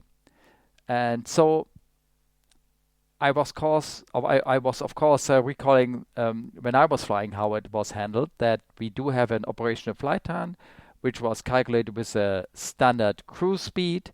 These cruise speeds were sometimes only a specified speed for a certain route or for a certain airplane type or for a certain combination of route and airplane type. And later on, they were converted in a cost index. Maybe you can explain a cost index to your listeners. And these cost index are and adjust it on a not on a monthly basis, maybe, that when there's a new new factors influencing the cost of flying, and those cost index are adjusted, as I said before, to the route and to the aircraft and whatever. But basically, in my company, it was that way, that the crew has the option to always change this cruise index or the flying speed. So it was not forbidden for us by company policies to adjust the speed either to the slow or to the fast regime. Later on, in the later, I think it came up 10 years ago, we got a tool that were helping us if we were thinking about adjusting the speed. I mean, my former operator was a network carrier, so it was very important to bring the customers on time to a certain point. And if we were late and there were some passengers missing their connections, it will cost such and such money. So we do have a little list, and it says, okay, we do have Connex flights going from our destination over further to another destination, and if we are going to be 10 minutes late, those guys will miss, or those folks will miss their connection, and that will cost us such and such amount of euros. And it was a little list, and it was showing us, what will happen if we come late. And on the other hand, we had a list which shows us if we are flying a higher speed or a higher cost index, it will cost such and such amount of fuel and such amount of euros to fly faster. So we had a tool helping us to fly faster or not. Or if you think, hey, it's possible to fly a little bit faster, and I think we have a chance to make the connection for those guys, and so we save the company money. Or on the other hand, it doesn't make sense flying faster, since our connections will not make it, and we will lose double money if we fly faster. So there was a little tool, but it was only specified to my company. So I asked other guys in my podcast how they are handling that, and I got an interesting answer from one guy flying for a more British-based low-cost carrier. Well, it's not a low-cost carrier, but not a network carrier, and they have the rule that they basically they are not allowed to change the speed at all. So the cost index which they're flying, it's tracked. So sometimes they do a little work around it, but anyhow, they are not allowed to change cruise speeds. There are some certain network status, apparently, which they introduced recently. That means if the network status is green, that everything is okay, then you're not allowed to change the speed. If the network started is not green, but some other color code, I don't know, we call that is orange or red or whatever, and then they are allowed to adjust the speed up to 50 more or 20 more on the cost index. And if the network status is red or whatever, then they're allowed everything what it takes. But even when the curfew is in danger, they're only allowed to increase the cost index about 20, which is very little. So they are very, very strict policy on increasing the speed. So now I'm wondering, how is that handled from your memory? How do you recall if you were allowed to change the speed or not, or only to a certain regime, or do you have a tool like my company did to adjust the speed? It's an interesting question. I recall in the past that I had some very grumpy old captains who were always flying at top-notch speed and really doesn't care about if the fuel flow is going high, if they waste a lot of money and fuel for the company and for the environment, only to get to their car 2 minutes faster. So when on the drive on the home. So I wonder, how was your experience? Do you have any stories to tell that? I would be very interested. And once again, a big thank you for your podcast and a big hello from Hamburg. And, well, carry on. Thank you. Thanks, Steffen. First of all, at the very beginning, he was thanking us for being on the show, and we expect to have you back on the show in the future. And you know that, right? And then I love the way that he kind of was able to promote his own podcast as well. Very, very What's slick. What's the name of his podcast? What's the name of his podcast? I don't know. I Help Foxes is asking. Well, Liz, I wish you had told me you were going to ask that question because I don't recall exactly. It's a German. It's a German name. I don't remember the actual name of it. It's in German. Yeah, and I tried to listen to it, and We'll honestly, put it in the show notes. I couldn't understand a word they were saying. But we can always put that in the show notes if I remember. So what I'm trying to tell you is I probably won't remember, and so sorry. I'll remind you. Yeah, Liz said she'll remind me of that. Anyway, so we'll have Steffen on in the future. So regarding your question, speed adjustments. The first thing I wanted to say, and the thing that kind of jarred my brain cells, was that if you were when the pilots or dispatcher, and in my case the dispatcher has always filed our flight plans for us, and they stated a specific, I believe it was a true airspeed. We have so many different speeds in the world of flying. We have indicated airspeed, true airspeed, calibrated airspeed, ground speed, all kinds of crazy speeds. And if you can make adjustments to that speed without informing air traffic control. However, if you end up changing your speed, at least in the U.S., we have to maintain that speed within plus or minus 10 knots or 0.02 Mach of whatever the speed is specified on our flight plan. And that's the letter of the law. Not sure we always did that because it was pretty obvious to air traffic control and the ground speed readouts if we're adjusting our speeds. But usually we would give them a heads up and say, hey, we'd like to slow down or speed up, if that was okay with them. And you have to keep in mind that that's going, especially if you have a string of traffic going for, let's say, from the New York City area to Atlanta. There's just this long string of jets for hundreds of miles heading down toward Atlanta. And if you just on your own adjust your speed too much, then that's going to mess up the flow of traffic. So that's the rule that we have to abide by if we adjust the speed. Now, Steffen was talking about what do they call it? No, I can't think of what Cost index. Cost index. Thank you, Liz. And that is a tool in modern airplanes now that we can.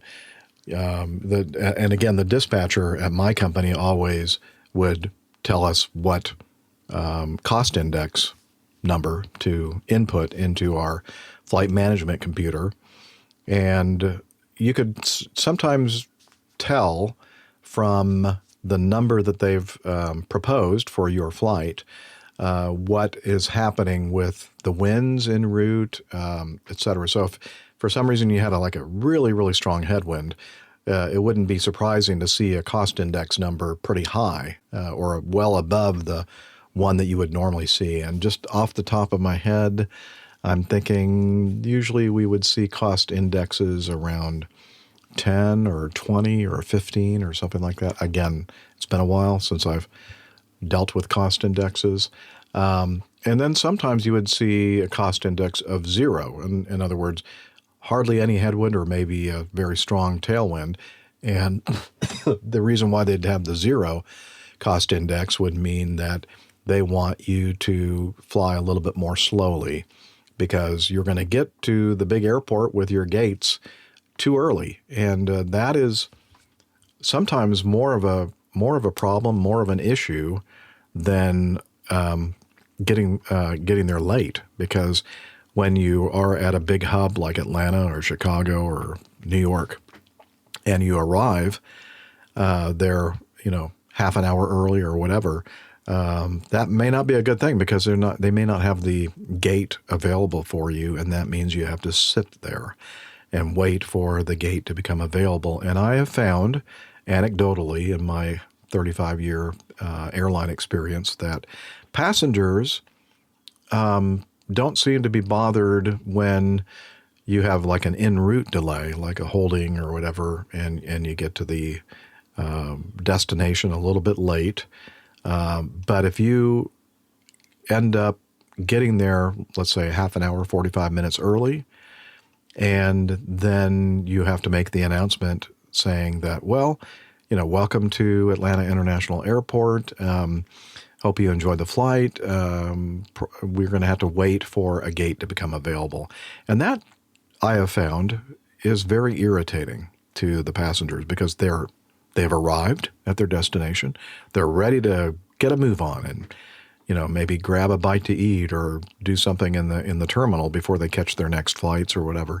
And I found that they get upset if we get there too early. So that's definitely a big consideration in the airline, especially hub and spoke airlines, to consider when you consider the cost index.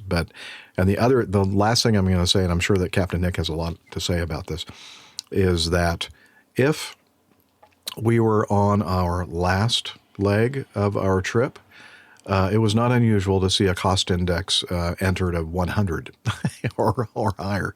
In other words, getting very close to the performance limits of Mach/indicated airspeed of the airplane. Get home. Yeah, it's the get home thing. And when I was based in New Orleans, and this was before cost indexes, but there were typical speeds that we fly the 727. But I remember this one captain, and it wasn't just one captain; it was several. But he would call it the Cajun Concorde when we were on the way back, our last leg back home, because everybody wants to get home and get there early and get on with their lives between trips. And so, in fact, I remember one of the very first times I witnessed that 727 flying very, very high indicated airspeeds. I mean, over 400 indicated from what I remember. I honestly was afraid that the wings were going to rip off the airplane. And I'm not like just saying that.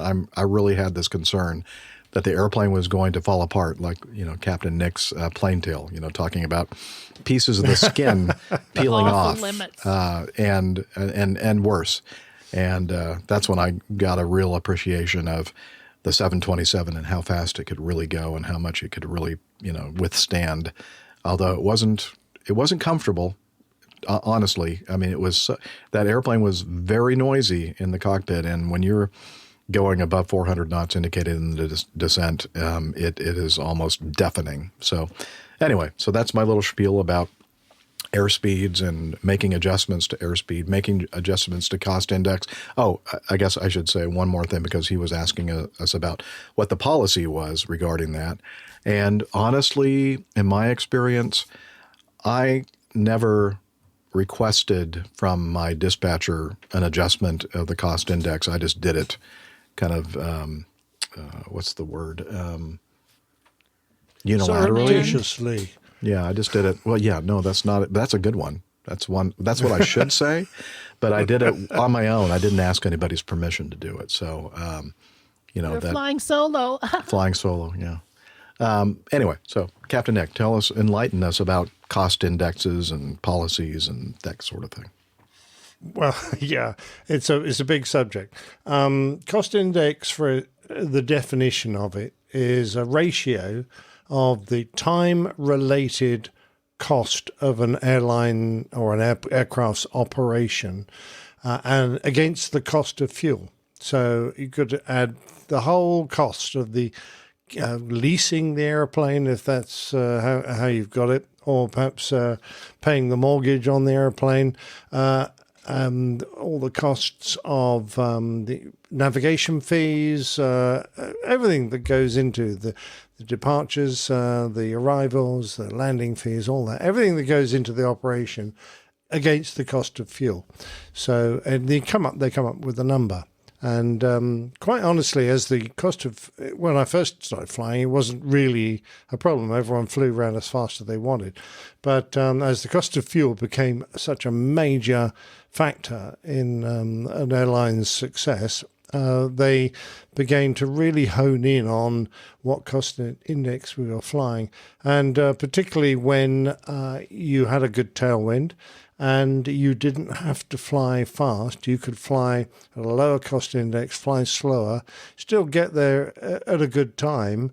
But like Jeff said, there's absolutely no point making the front of the airplane glow red hot as you hammer your way across the globe in order to land and then wait 30 minutes for a parking spot so you can offload your passengers. It's so pointless. Much better to crank your speed back and just cruise normally, save some gas on the way, and your passengers would have absolutely no idea. You got there on schedule, they can get straight off the airplane, and they're perfectly happy. So you're right, though, Jeff, on that last trip home, it was very common for the old school captains just to crank the speed up, put on an extra 5 tons of fuel, crank the speed up, and burn it all, trying to get home 10 minutes early, just so they could get into their cars and try and beat the rush hour. So the cost index became quite a factor, and when I started flying to when I finished flying, its importance had grown enormously. And initially, absolutely no real policy. You were issued a cost number on your flight plan.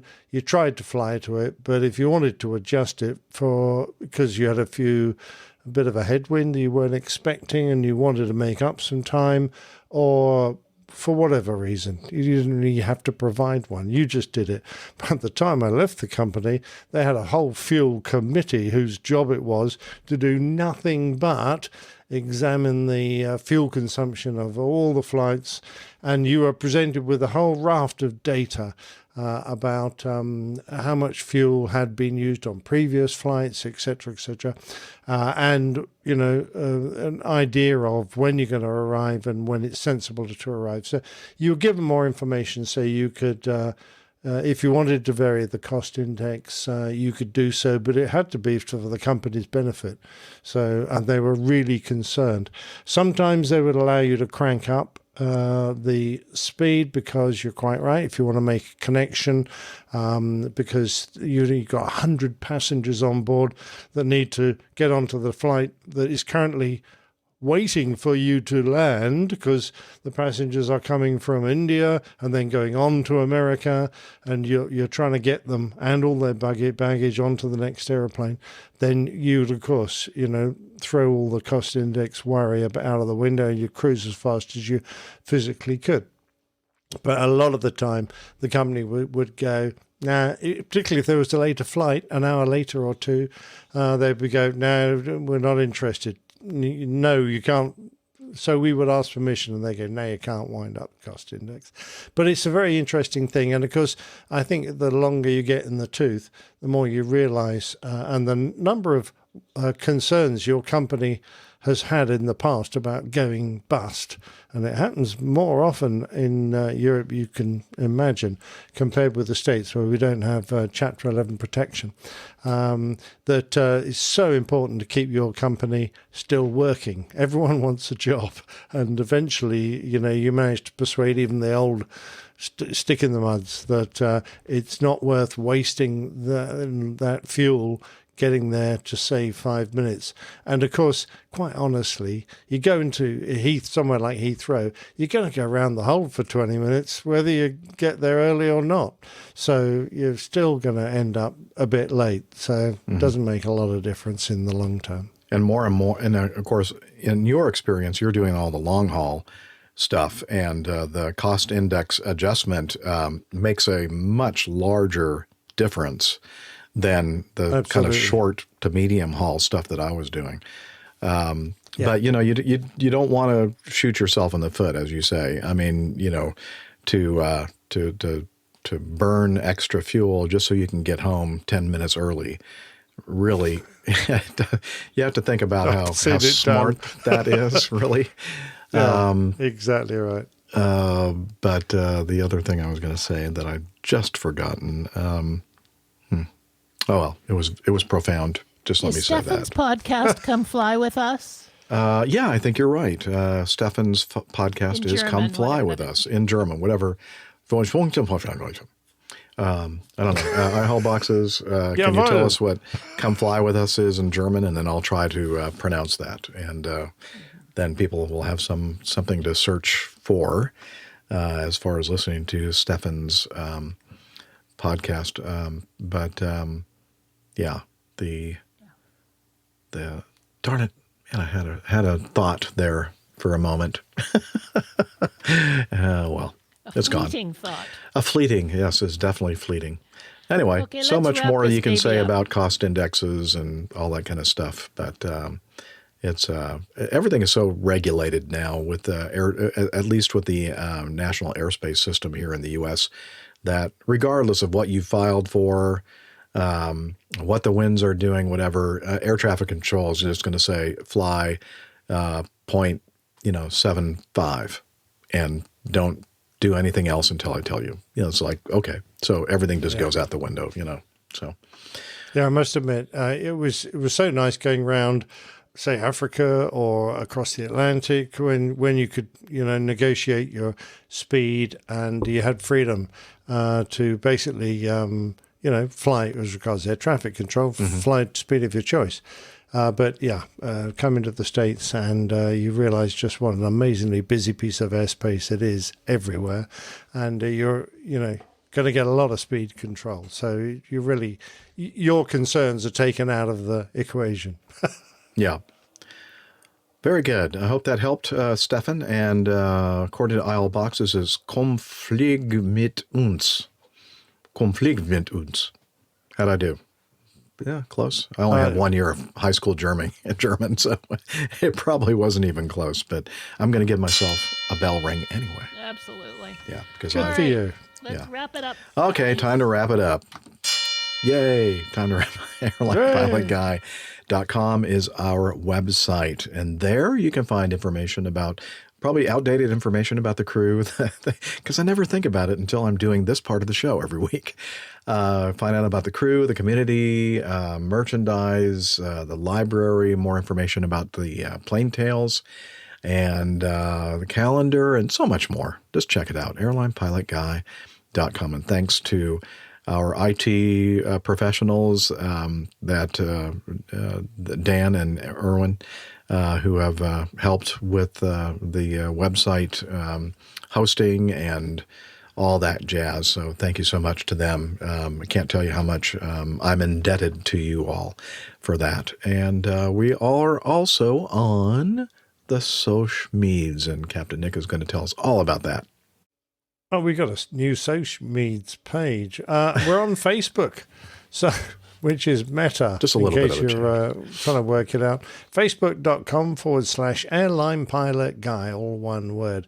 If you're an ex-tweeter, and I mean you tweeting on X, not an ex-tweeter, it's at APG Crew. And if you like looking at the artwork and chatting with those of us who are on Instagram, Instagram.com/APG Crew. And of course, we have the YouTube channel, which the dirty old sausage gets thrown around and slapped and very disgusting. Thank you. Given a hard time.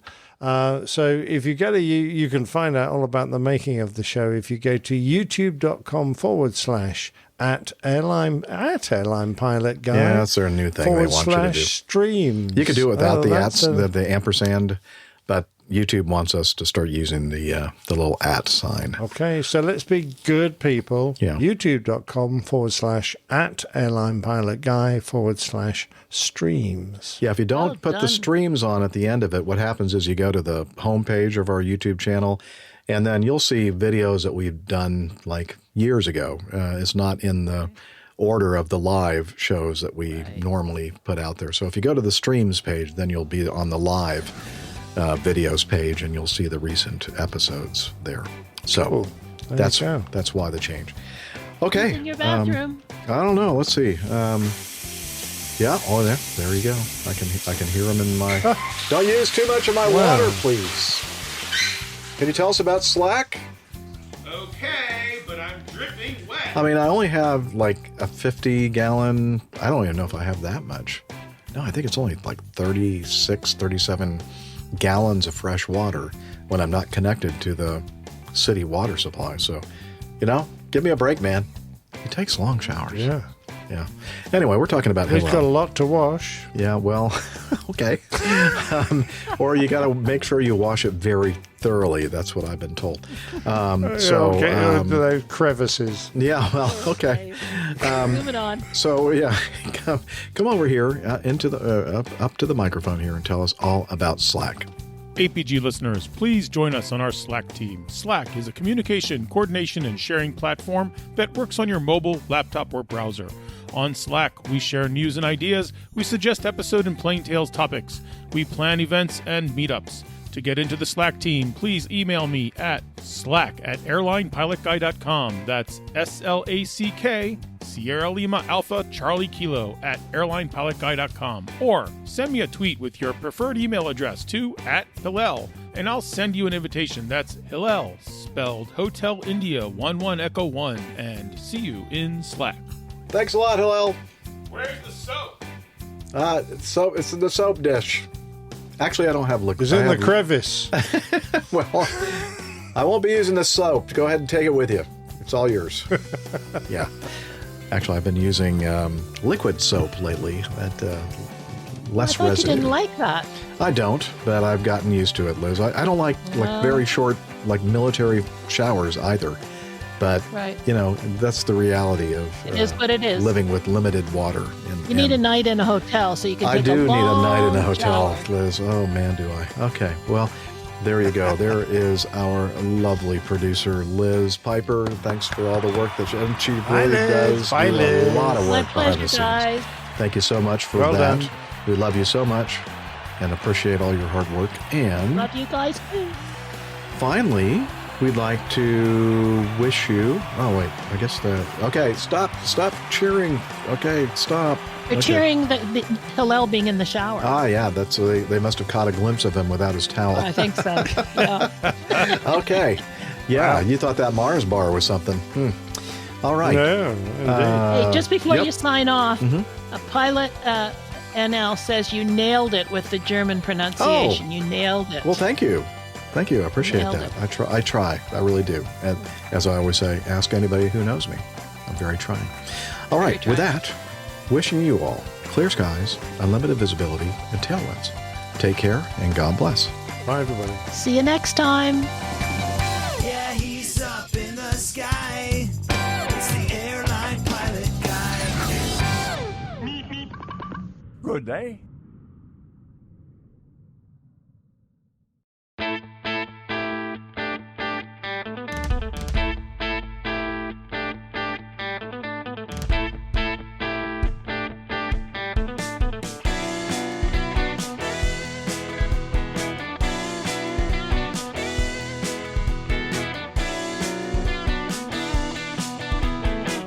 I used to be such a good pilot till I started APG. I opened doors for little old ladies. I helped them to their seats. Airline pilot guy, I fly Omega. Oh, airline pilot guy, he can land in heavy fall. I got no friends 'cause I'm always flying. I just don't have the time. But I can land this old plane. I can land it just fine. Airline pilot guy, I fly Omega. Oh, airline pilot guy.